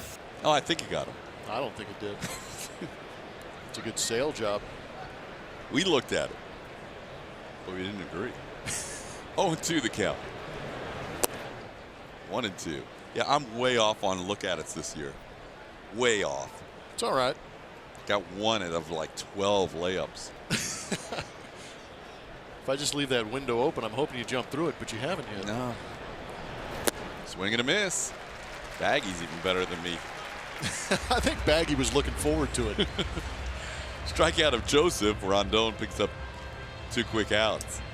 Astros mini plans are on sale now. Pick the games and seats that work best for you with a 15-game flex plan, or get the best giveaways with a 10-game bobblehead plan. Call 1-877-9-ASTROS or visit astros.com/mini plans to get yours today. Craig Gentry, the batter, ground ball towards the hole. Marwin deep in the hole, off balance throw, and Gentry's speed beats it out for an infield hit. Gentry beat out a potential double play ground ball his last time up, and now he's a 2-out base runner. Good effort by Marwin playing Gentry straight up. As soon as he had to range wide to his right and throw on the run, Gentry's wheels get him through there for that base hit. Good pick by JD.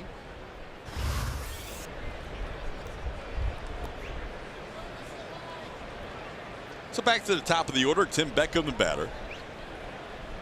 Beckham reached base twice today, single and a run scored his first time up, also walked.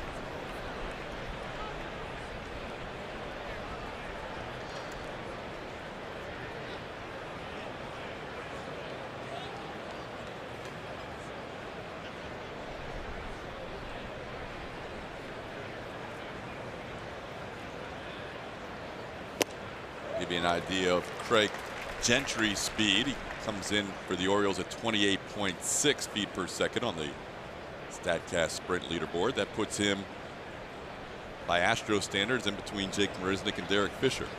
Not too shabby.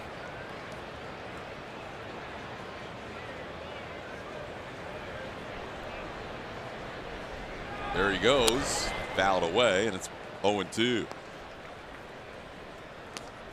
Gentry last year stole 5 bases in 9 attempts. In limited playing time, 101 at bats for the Orioles. Baltimore's had a runner on base every inning except the second. All 4 of Keuchel's walks came on 3-2 pitches, and they were all just misses, maybe a little down low.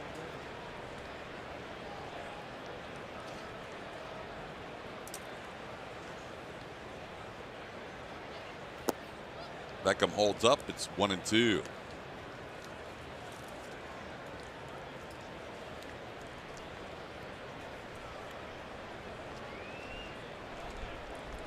Rondon signed a 2-year deal with the Astros this offseason. Turned 30 years old this spring. Runner on the move, pitches away, and the throw not in time. Gentry with a head-first slide, and he is in there for a stolen base.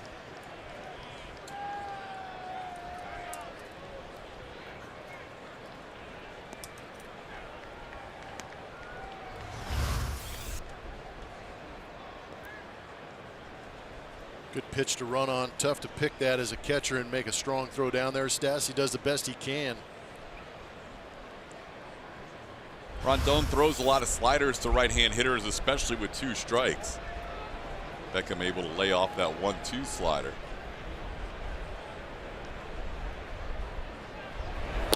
Swing and a miss. 96-mile-an-hour fastball gets Beckham to end the 6th inning.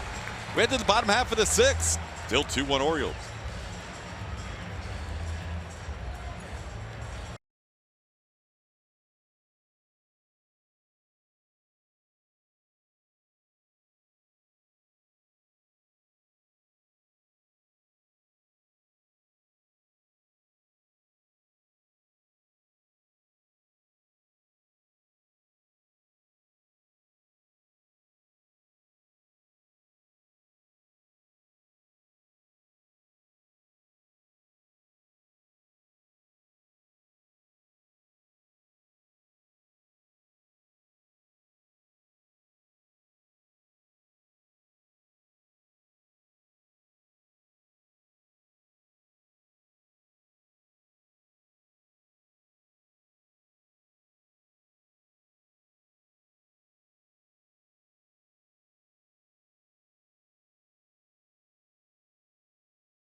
Some good base running from Josh Reddick. These guys can swing it, but they've got to be able to run the bases too. And gaining that extra 90 feet right there by Josh Reddick puts himself in scoring position. This play, Max Stassi recognizing where the defense is playing and where the ball is being hit. puts his head down early, allows him to score on that triple by Derek Fisher. Again, if you don't have great speed and you have the ability to get good jumps like Max Stassi did, that's how you score some runs and help your ball club out. See if the Astros can get something going against Dylan Bundy, who's thrown a high percentage of strikes the last few innings and picked up 7 strikeouts in the last 4. He starts out Alex Bregman with a strike. We're in the bottom half of the 6th. Alex rounds 1 to short.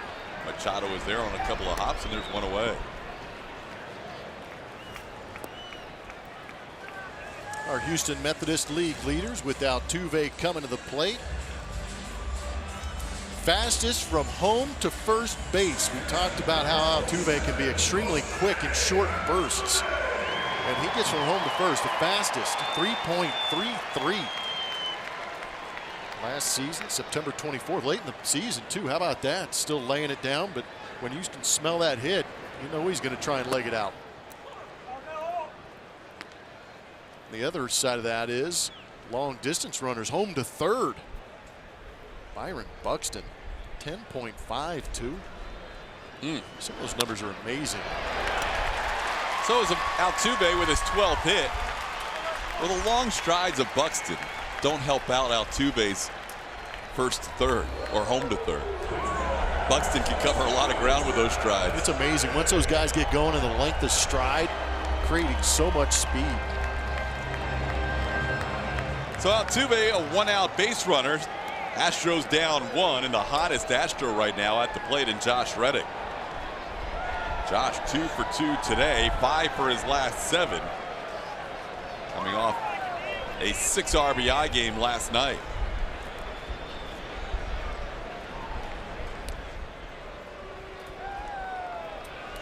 Altuve dives back in.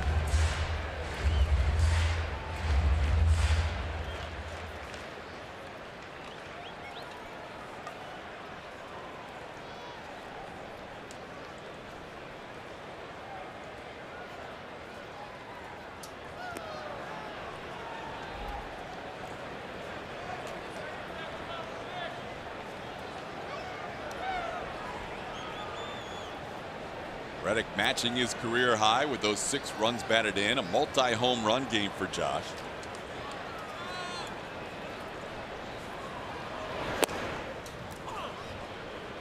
Bundy ahead 0-1.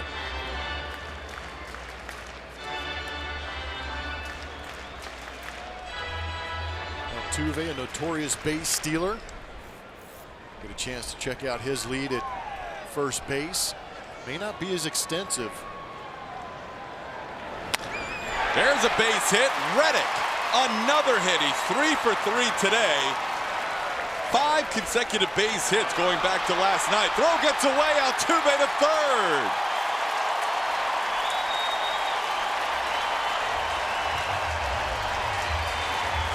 Didn't have the opportunity to go first and third on the base hit because Josh Reddick smoked that baseball to right field.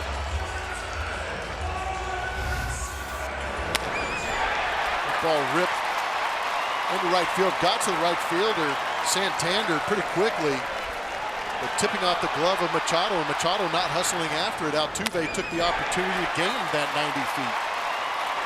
They're going to give that error to Santander, but that's a ball you'd like to see Machado come down with. That's a tough error. So now the Astros with a tying run on third, the go-ahead run on first. Here they come. Reddick continues his torrid hitting. 6 for his last 8 and 5 consecutive hits. Now Marwin Gonzalez the batter. Marwin 1 for 2 with a double.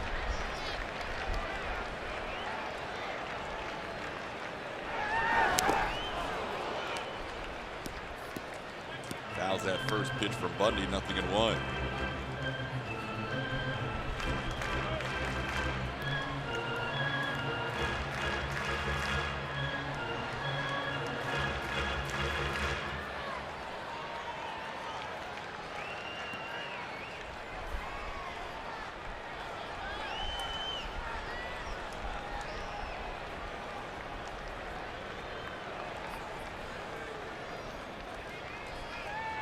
Around the bunt, Marwin pops it up, but it gets down, and that'll score a run. Bundy makes the play to first. We are tied at 2 on the RBI bunt by Marwin Gonzalez.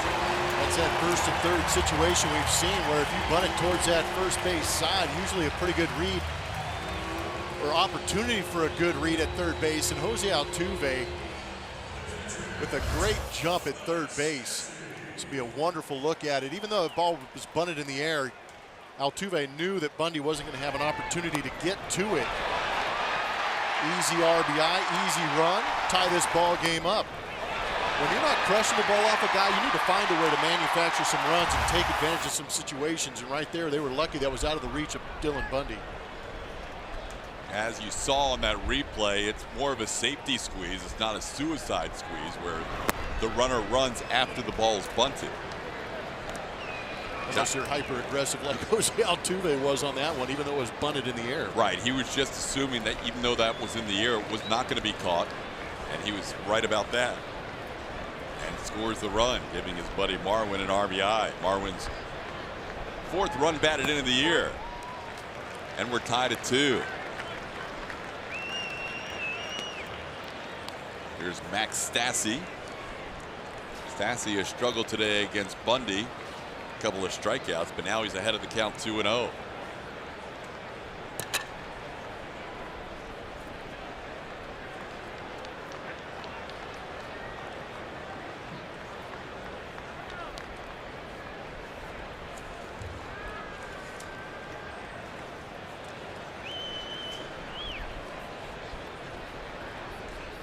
Bundy's first start, he threw 88 pitches in the season opener against Minnesota. He's up to 92 today. And a 3-0 count to Stassi. Jake Marisnick waits on deck. 2 outs, go ahead run at second base.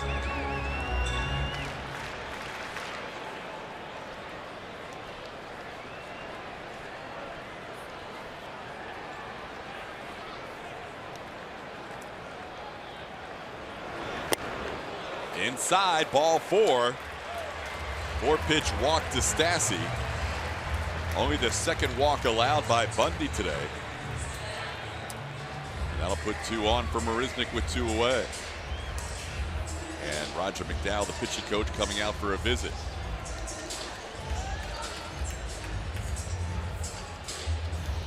Mentioned the Astros are 2nd in baseball in runs scored starting the day. You might be surprised the team that's in 1st. They scored 7 more today. The Atlanta Braves coming in with the most runs in all of baseball. You know who's off to a good start for the Braves is the former Astro Preston Tucker. Ted's brother. Ted's brother. Is that what he's known as? Ted and Preston. Jake's off to a great start also. Didn't play on his birthday, but surrounded his birthday with a great opening day bomb, and then came back after that day off where AJ tried to cool him off, but he couldn't do it. And another home run. Back-to-back starts for Jake with back-to-back home runs in those games. Good to see Jake making the adjustments throughout spring, having it translate into the regular season. This wouldn't be a bad spot for another home run. Nope, or a base hit. I'm greedy. You are greedy. I'll take the go-ahead base hit. Nothing in 1. Jake already with an RBI today, has 4 runs batted in on the year. RBI ground out his first time up, scoring Josh Reddick. He's also popped up, so 0 for 2. But got the Astros on the board. Jake's been a good hitter in the month of April. His career average over 300.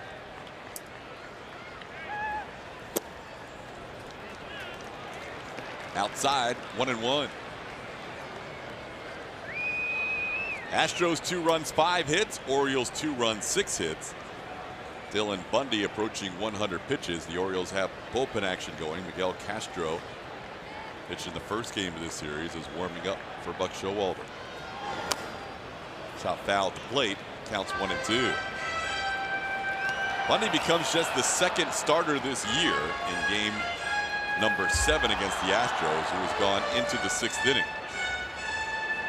Cole Hamels 5 2/3, the longest start against Houston this season. And Bundy right now at 5 2/3 innings.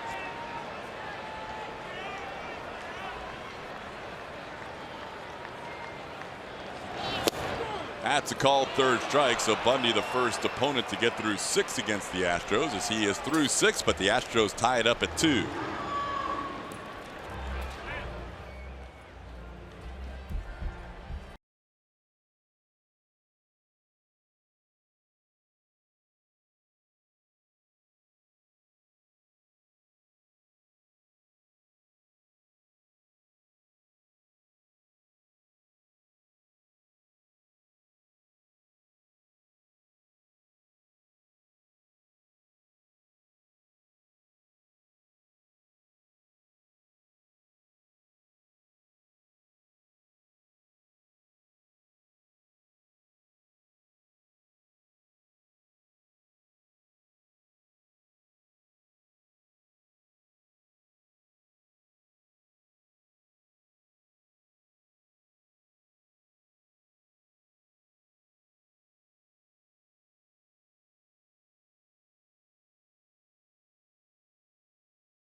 A lot of fun to watch Alex Bregman down there at third base make some crazy plays in foul territory, going well away from first base, but putting plenty on that throw across the diamond. Marwin helping him out with the stretch. Eerily reminiscent of a play that we saw Manny Machado make in Yankee Stadium. Kind of a little bit of a fumble, bare hands it, and then throws back across that body to get the out. Not an easy play for any third baseman going into foul territory away from first base, but some great plays. Alex Bregman getting it done at third base. The Astros with a new pitcher, Brad Peacock, taking over in the 7th. Brad's off to an outstanding start in 2017 out of that Astros bullpen, a 1.61 ERA. Fastball, slider. Slider has been magical for him. First pitch swinging is Machado. He pops one in the air to right. Josh Reddick again dealing with the sun, puts it away for out number 1.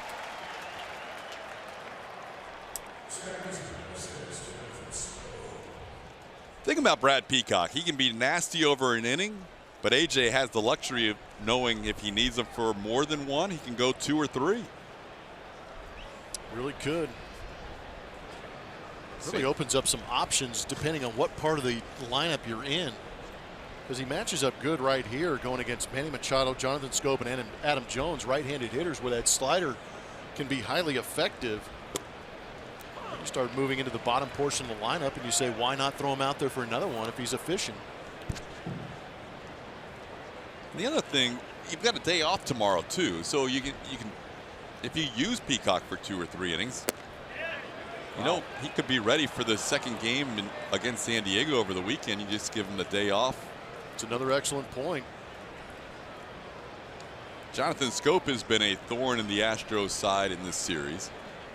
He has 6 hits, including a couple today. Scope down on the count 1-2.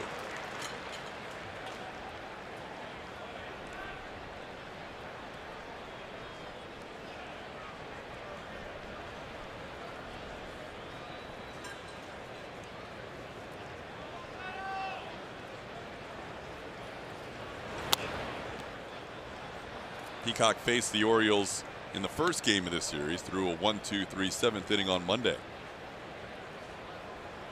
Julia.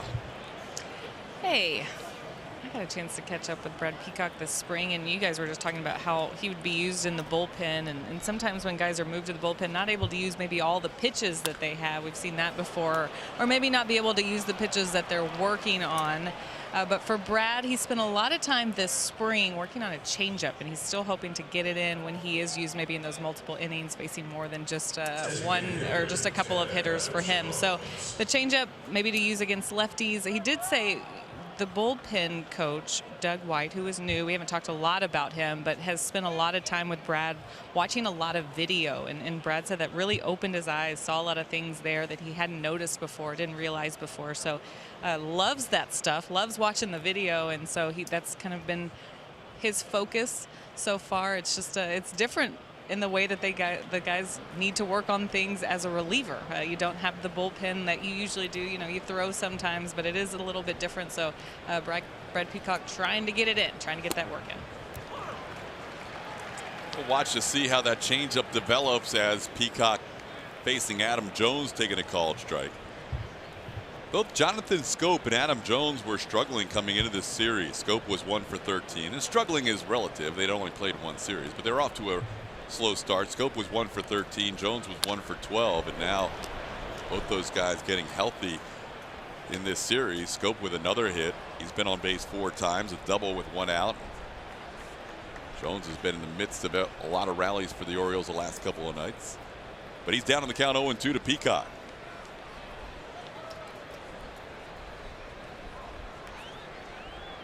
Jones 0 for 2 today. He's also drawn a walk.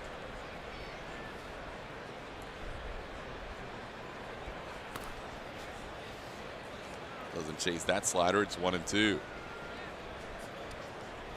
Is Manny Machado the only reason that Jonathan Scope doesn't get more play? Yes.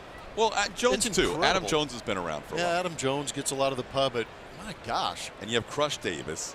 Jonathan Scope is legit. Very much. I mean, a phenomenal year last year with that 5.2 WAR, driving in over 100 runs this season. Getting off to a pretty good start in this series from what we've seen. Little soft humpback line drive, fielded on a bounce by Altuve. Makes the play on Jones for the second out. Oh, Blummer, I am so with you on that. He is about the 4th or 5th guy you normally think about when talking about the Orioles, when he really should be right at the top. Yeah, he's playing himself into being a superstar. He and Altuve, all-star second baseman last year. This year, the All-Star game will be in the nation's capital. The Nationals are hosting the All-Star game. We know some Astros are already going to be there. A.J. Hinch and his staff. Trey Mancini, the batter, takes a pitch outside for ball 1. And I'm sure A.J. will have a lot of company from his players by the time the... Too bad A.J. can't pick his broadcasting crew for the All-Star game, right? Check swing. Because I'd be more than happy to bring a nice bottle of wine on a couple of these road trips for him, just to coerce him, bribe him. You know, I think, speaking of bribery, I think we should have dropped a Benjamin out there for the commissioner and see if we could have switched the schedule so Minnesota comes here the next series and then we go to San Diego. There you go. I like it. That would be, you should be commissioner. I would have loved that switch. 1-2 the count on Mancini. Hey, AJ, this is an anniversary Blummer. Yeah, it is. First career hit 20 years ago today off of David Cone. Not too shabby. He enjoyed talking about this to the media today. Of course he did. Said he still has the ball. It's in his office along with the first home run ball.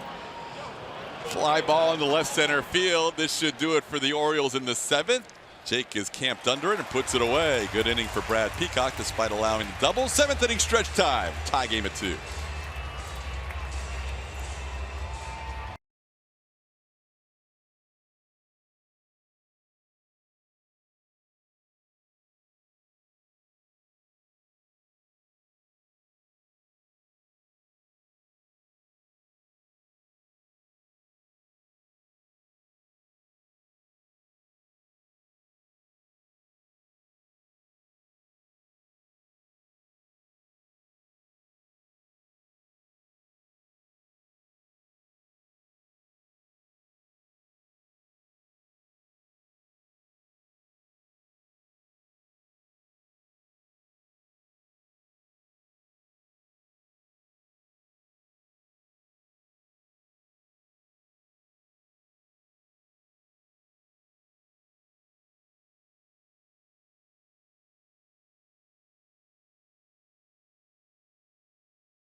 loaded. We are going to look back at the home opener, the unveiling of the banner and their players' reaction to that. Also, of course, the ring ceremony, which is very fun to look back on, and closer look at the rings and the design as well. That and more on Astros Bases Loaded Fridays before pregame, only on AT&T Sportsnet. Big smile from AJ there. He probably had one when he got his first major league hit 20 years ago today. We were just talking about before the break. He said this wasn't the day that he made his debut, though. You guys know this story. He faced Pedro Martinez in his first game as a big leaguer. Can I keep telling this story, or is he going to get mad at me? No, tell it. Oh, keep telling. It's good. Only a few people are listening. I'm going to get in trouble later. No, he said, I believe this was on the record. So he told us he was a bit of he was a brash player. Said that's why I like Alex Bregman so much. That reminds him of the kind of guy he was. Felt like he could do anything, and so he comes up, makes his major league debut facing Pedro Martinez. Said I can't wait to write Pedro Martinez on my first hit ball. Didn't get a hit. 3 at-bats, no hits. But he did go off David Cone and got to write that name on his baseball, so that's a pretty good one. That is a good name. Came in a little too confident, though, maybe that first day. Yeah, but opening day, he's also catching Tom Candiotti, who's a knuckleballer. That was a rough day. He did admit that as that game progressed against Pedro, he asked one of the veterans, "Does everybody look like this?" Yes. Am I going to be facing this on a daily basis? Thankfully not. Ground ball by J.D. Davis against the new pitcher for the Orioles, Miguel Castro, taking over in the bottom half of the 7th inning. Gets a ground out to start the inning. Castro has pitched in this series. He's got a good fastball. Tall, lanky kid. 2 games this year. He's got a 3.0 ERA. Fastball averaging close to 96 miles an hour. Also has a changeup and a slider. Yeah, facing Pedro Martinez in that 98, 99, 2000, early 2000 area was not enjoyable at all. I had the misfortune of doing that too, and it was not exciting. Pitch misses away. It's 1-0. Those were some numbers that you don't see very often in a 3-year stretch. Pedro just totally dominated. 1-0 pitches away. It's 2-0. Castro pitched 2 innings in the series opener. Derek Fisher, the batter, with 1 out and nobody on. This is when the Astros go to work, usually taking it out on opposing bullpens after knocking the starter out. Fisher struck out against Castro on Monday, but he's ahead of the count 3-0. Fisher hoping to get on base. Top of the order due up next. George Springer on a DH day is on deck.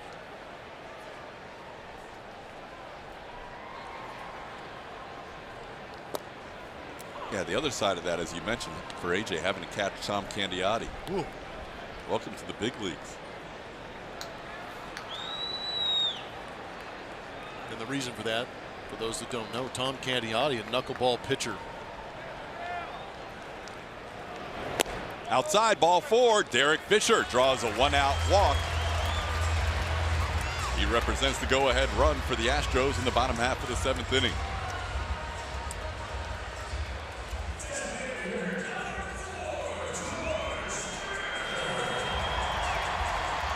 We'll bring up George Springer.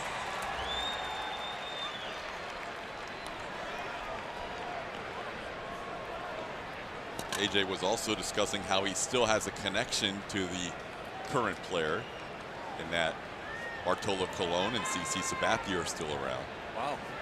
And he says he's running out. He's running out of guys that he played with or against. But he mentioned Adrian Beltre, and AJ said he never played with him or against him. 1-0 the count to George. Keep an eye on the fish over there at first. 12-foot lead.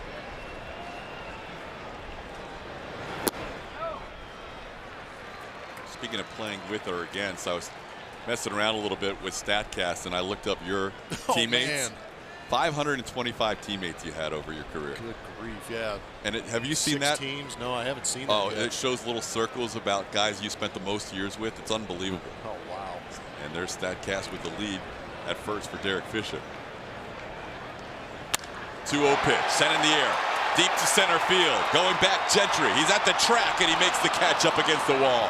Springer didn't miss it by much, sending one about 400 feet against the bullpen fence, and he is frustrated.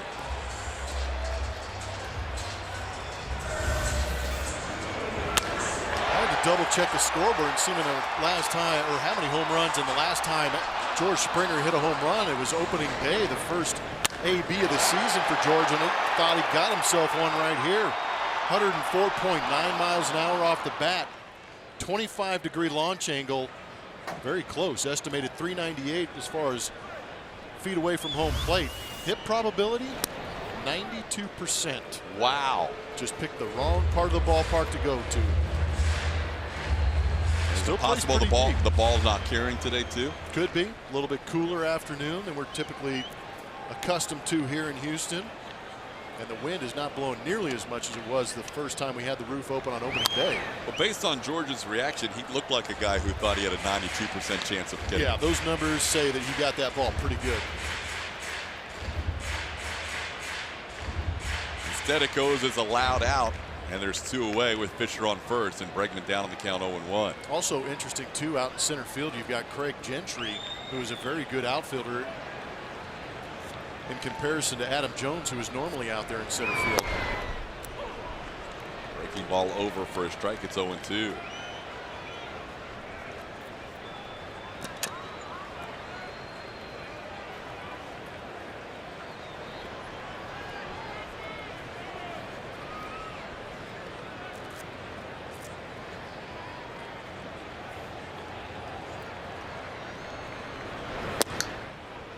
Bregman holds up. Astros are running the second on the RBI ground out by Jake Marisnick, are running the 6th on the safety squeeze by Marwin Gonzalez. Dylan Bundy pitched very well against them.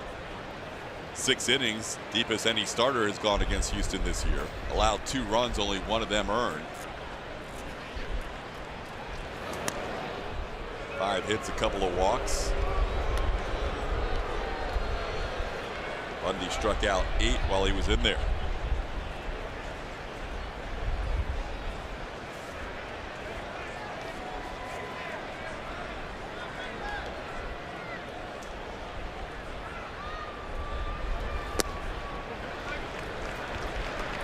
Two and 2 the count on Alex, who was flied out, walked, and grounded out.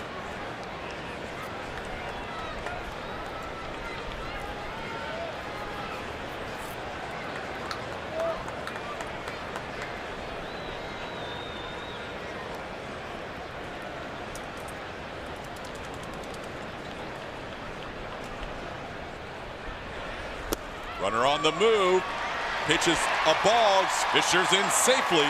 Derek Fisher with a stolen base to get into scoring position. Now full count on Bregman.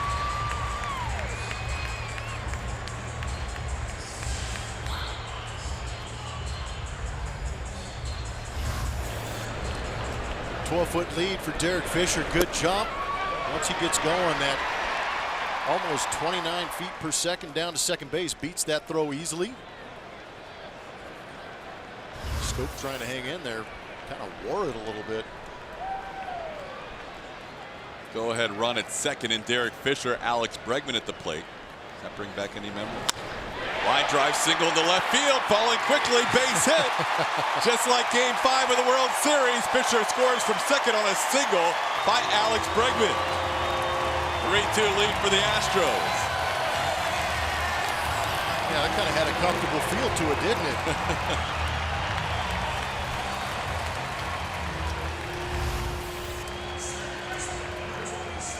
Similar in a lot of ways, a slider down. It was a cut fastball of Kenley Jansen in that Game 5, but still Alex Bregman able to stay through it off the end of the bat. Keep it in front of Mancini. No chance of getting Derek Fisher at home plate, putting the Astros ahead 3-2. Now this crowd's getting into it. Chance of MVP with Jose Altuve at the plate. We showed you Bregman making a great play defensively earlier, a la Manny Machado. And a couple of guys that moved from shortstop to third base. Good comps. We're always looking for these through 210 games. Average exactly the same. The OPS better for Alex Bregman. His on-base percentage is extremely good.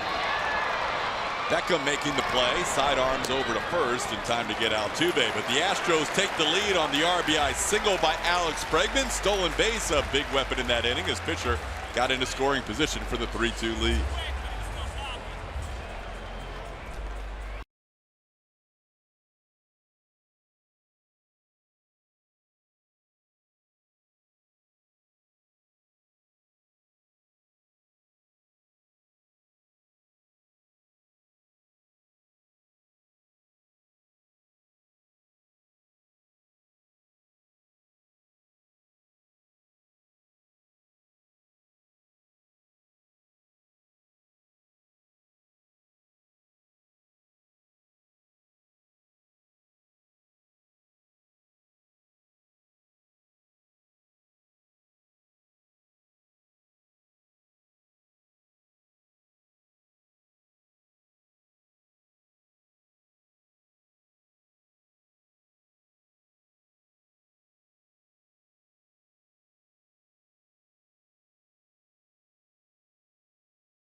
Who am I? Fishtail trade wins career year. Jake Marisnik acquired from the Marlins. The Jared Kozart, Kike Hernandez trade. Was it 16 home runs? 16 last year, 2 already this year. Chris Davis, who did not start this game for the Baltimore Orioles. There's that career best 16 home runs. Been traded a couple times. Trying to work his circle of teammates. Davis pinch hitting for Danny Valencia. We've seen Chris Davis as the leadoff hitter in the Orioles lineup this year. First day off, but not completely a day off, as he bats here to start the 8th against Brad Peacock. And Brad Peacock sends him down swinging for the first out of the 8th inning. First strikeout for Peacock. Good sliders.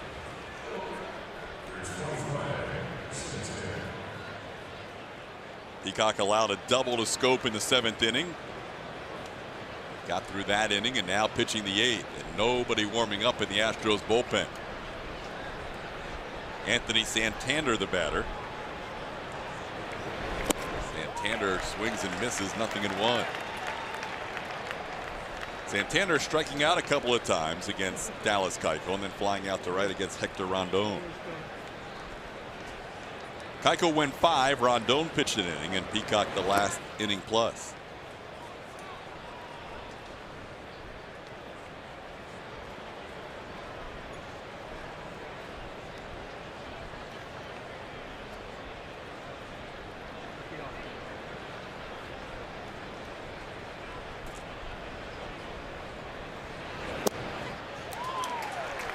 Strike 2. Mentioned the whiff percentage of Dylan Bundy on the slider was the best in baseball late in the season last year. Well, Peacock overall had the 4th best slider whiff percentage in all of baseball for the season. There is a slider grounded towards Altuve. He makes the play, and there's 2 away. Peacock has retired 5 of the 6 he has faced.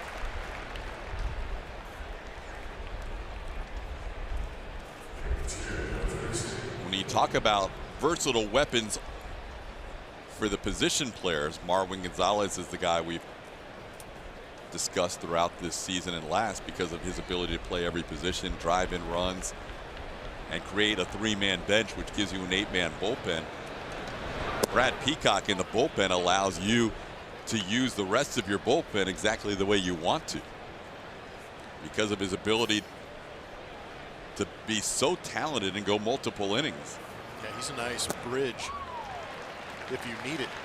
Can come in and give you that one power inning and get you into the back end of the bullpen, or he can come in those middle parts like we're seeing here after the 5th and give you 6th and 7th innings of work to get you to the tail end of that bullpen. And he can pick up 3 outs, 6 outs, 9 outs, 12 outs. Obviously, he's been a starter for a lot of his career. 2-1 to count on Caleb Joseph. Astros with their first lead of the day on the RBI single by Alex Bregman. Now it's 2-2.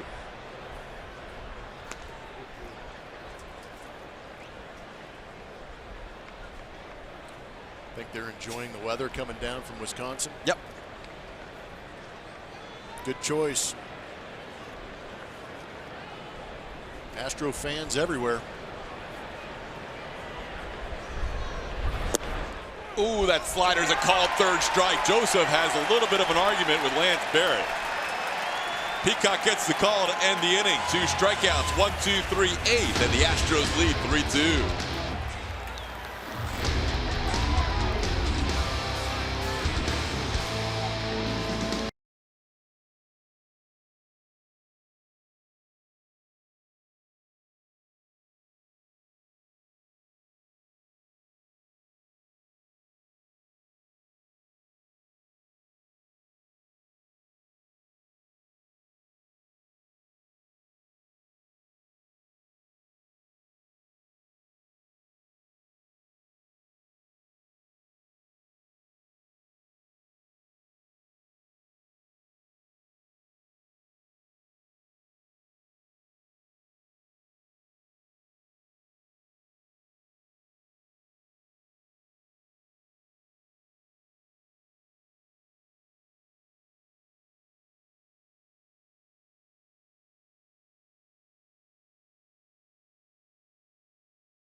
Thanks for voting. As always, we enjoy seeing what you think. We asked what's been the best highlight of the first 6 games of 2018, and Josh Reddick is the winner today with 59%, almost 60%. Nice work, Josh. Like I said, fans love Josh. But Josh, you remember back in spring, guys, he was starting to feel good right at the end of spring training. Those at-bats were getting better and better for him, so he felt like he was in a really good place. So I think that's why those first couple of games were disappointing for him, as he wasn't able to get a hit, and then, of course, took to social media. Thought that would be the key, and it was. He got his first hit, but has been on fire since. One of the keys, I think, was that Blummer and I interviewed him after the game last night. Yeah. That was a great interview. We stole your job for a day. Oh, you guys did great. Because since then, he's 3 for 3, picking up on those back-to-back home runs. Josh overall, 6 for his last 8 with his 3 for 3 afternoon today, and a run scored. Takes a called strike. Reddick, who started the year 0 for 8, has that batting average up to 375. Julie, of course, is getting ready for the post-game show last night, so not at her normal spot. Getting ready for the post-game interview. Speaking of versatility, yeah, we're all doing our part. It was a lot of fun. That crowd last night was revved up and it carried over into the postgame show. 0-2 pitch, and the new pitcher, Brad Brock, on 3 pitches, strikes out Josh Reddick. So somebody's been able to get Reddick. That's the new arm out of the Baltimore bullpen, Brad Brock. Brock throws hard, 95 also. 4-pitch pitcher, changeup, cutter, slider. Pitched a couple innings so far here early on, getting roughed up with that 10.8 ERA. In case you're wondering what AJ Hinch thinks of Brad Peacock, there is nobody moving in the Astros bullpen in this 3-2 game. Yeah, we're going throwback Wednesday. Back to the old school 3-inning saves. The Raleigh Fingers, Rich Gossage. Goose. 1-0 pitch misses to Marwin. It's 2-0. Marwin officially 1 for 2 today. Sacrifice bunt with a safety squeeze, scoring the game's 2nd run. That tied it at 2. Astros taking the lead on the Alex Bregman RBI single last inning. Ground ball towards Scope. Orioles second baseman has it. Out number 2. All it takes is one. If it's a hit in the box score, it's a hit towards $5.6 million. Download Beat the Streak today.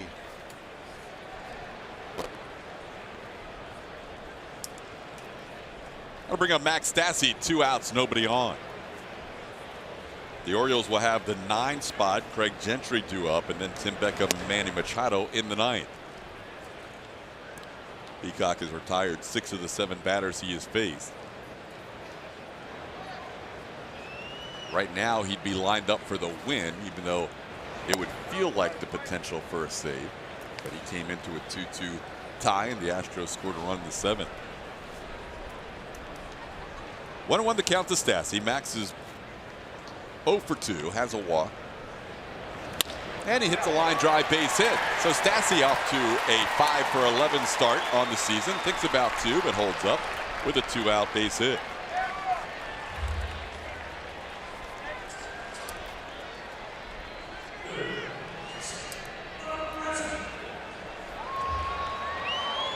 I'll bring up Jake Bereznik. So in Stassi's first 2 ABs, we called him Max. The last 2, I think we called him Maxwell. It's paid off. Walk and a base hit. It's much better Maxwell than he is a Max. Jake takes one inside for a ball, 1-0. This could be an interesting year for Stassi. Never had a chance to play. He's real. I mean, he's 5 years with the Astros back and forth between the minor leagues and the big leagues. Never more than 24 ABs. He's going to get some playing time this year. Keeps doing what he's doing while he's doing a great job behind the plate and getting some good ABs and putting some knocks out there. He has caught the first 2 starts for Dallas Keuchel this season. Bereznik swings and misses 1 and 2. Jake with an RBI, 0 for 3 today, but an RBI ground out his first time up.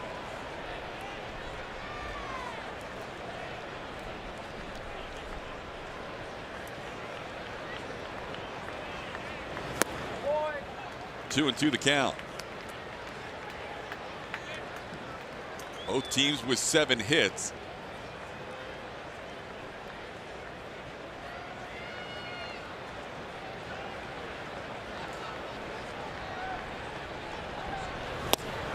Brock gets Bereznik to end the bottom half of the 8th inning. Base hit, 1 man left on base through 8. It's the Astros 3 and the Orioles 2. Houston Astros baseball on AT&T Sportsnet is brought to you by Toyota. Let's go places.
on top of the Orioles. Watch the Astros in more ways than ever before by downloading the new AT&T Sportsnet app from iTunes or Google Play, or visit attsportsnet.com to stream on your computer. Log in with your cable account and you're all set. Available for those with AT&T Sportsnet and their TV subscription. Blackouts and territorial restrictions apply. TK?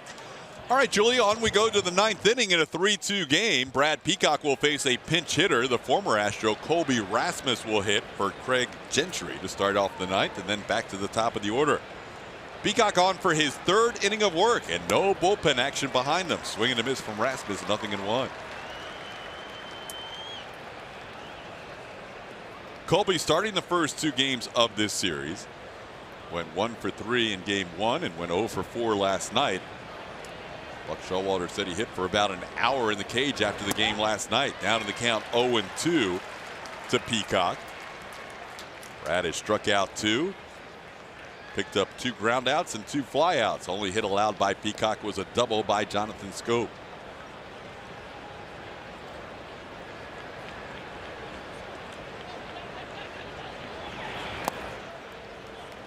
One and 2 the count. Astros have not been involved in a save situation as they play game 7 of the season. Today would be close enough for a save, but Peacock came on in a 2-2 contest and would be in line for the win. 1-2 pitch called, 3rd strike outside corner. Peacock picking up his 3rd strikeout in the last 4 batters. Today's Shiner Box Spotlight falls on the first home series of the season, and we have had some special moments. Astros unveiling the World Championship banner. The flag was flown on the field, and then rings were handed out day 2. Big crowds throughout this series. Sell out the first night, over 42,000, 37,000 plus last night, and today 27,698. Watching the Astros trying to close out a 3-2 game. Tim Beckham taking a strike. It's 0-1.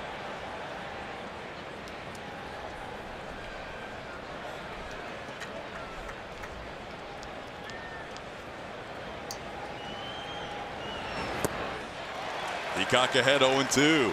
Is it me, or this afternoon the break on Brad Peacock's slider looks incredible? It almost looks as if it's breaking 6 feet across the plate. Starting on that inner, almost in off the plate to right-handed hitters, and then breaking into the other box.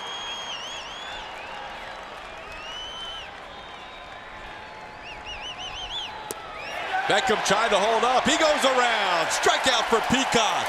Number 4 in the last 5 hitters, and he's 1 out away from closing out this game. This is impressive.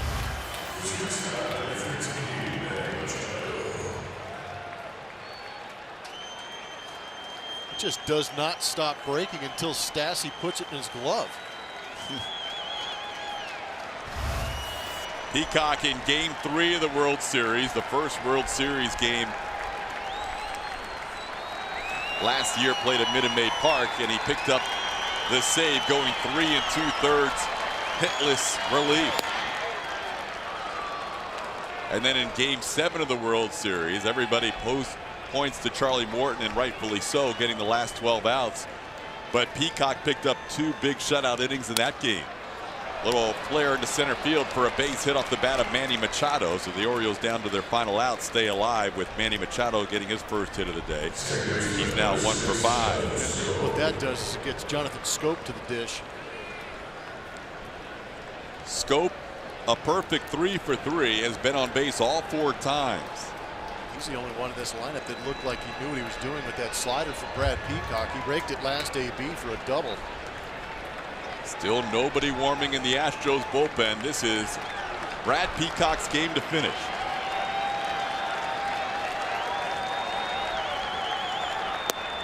Strike on the corner. Great pitch, great location. And again, over the years watching Brad Peacock, it is the slider. The slider is a great pitch. It's a wipe-out, punch-out pitch.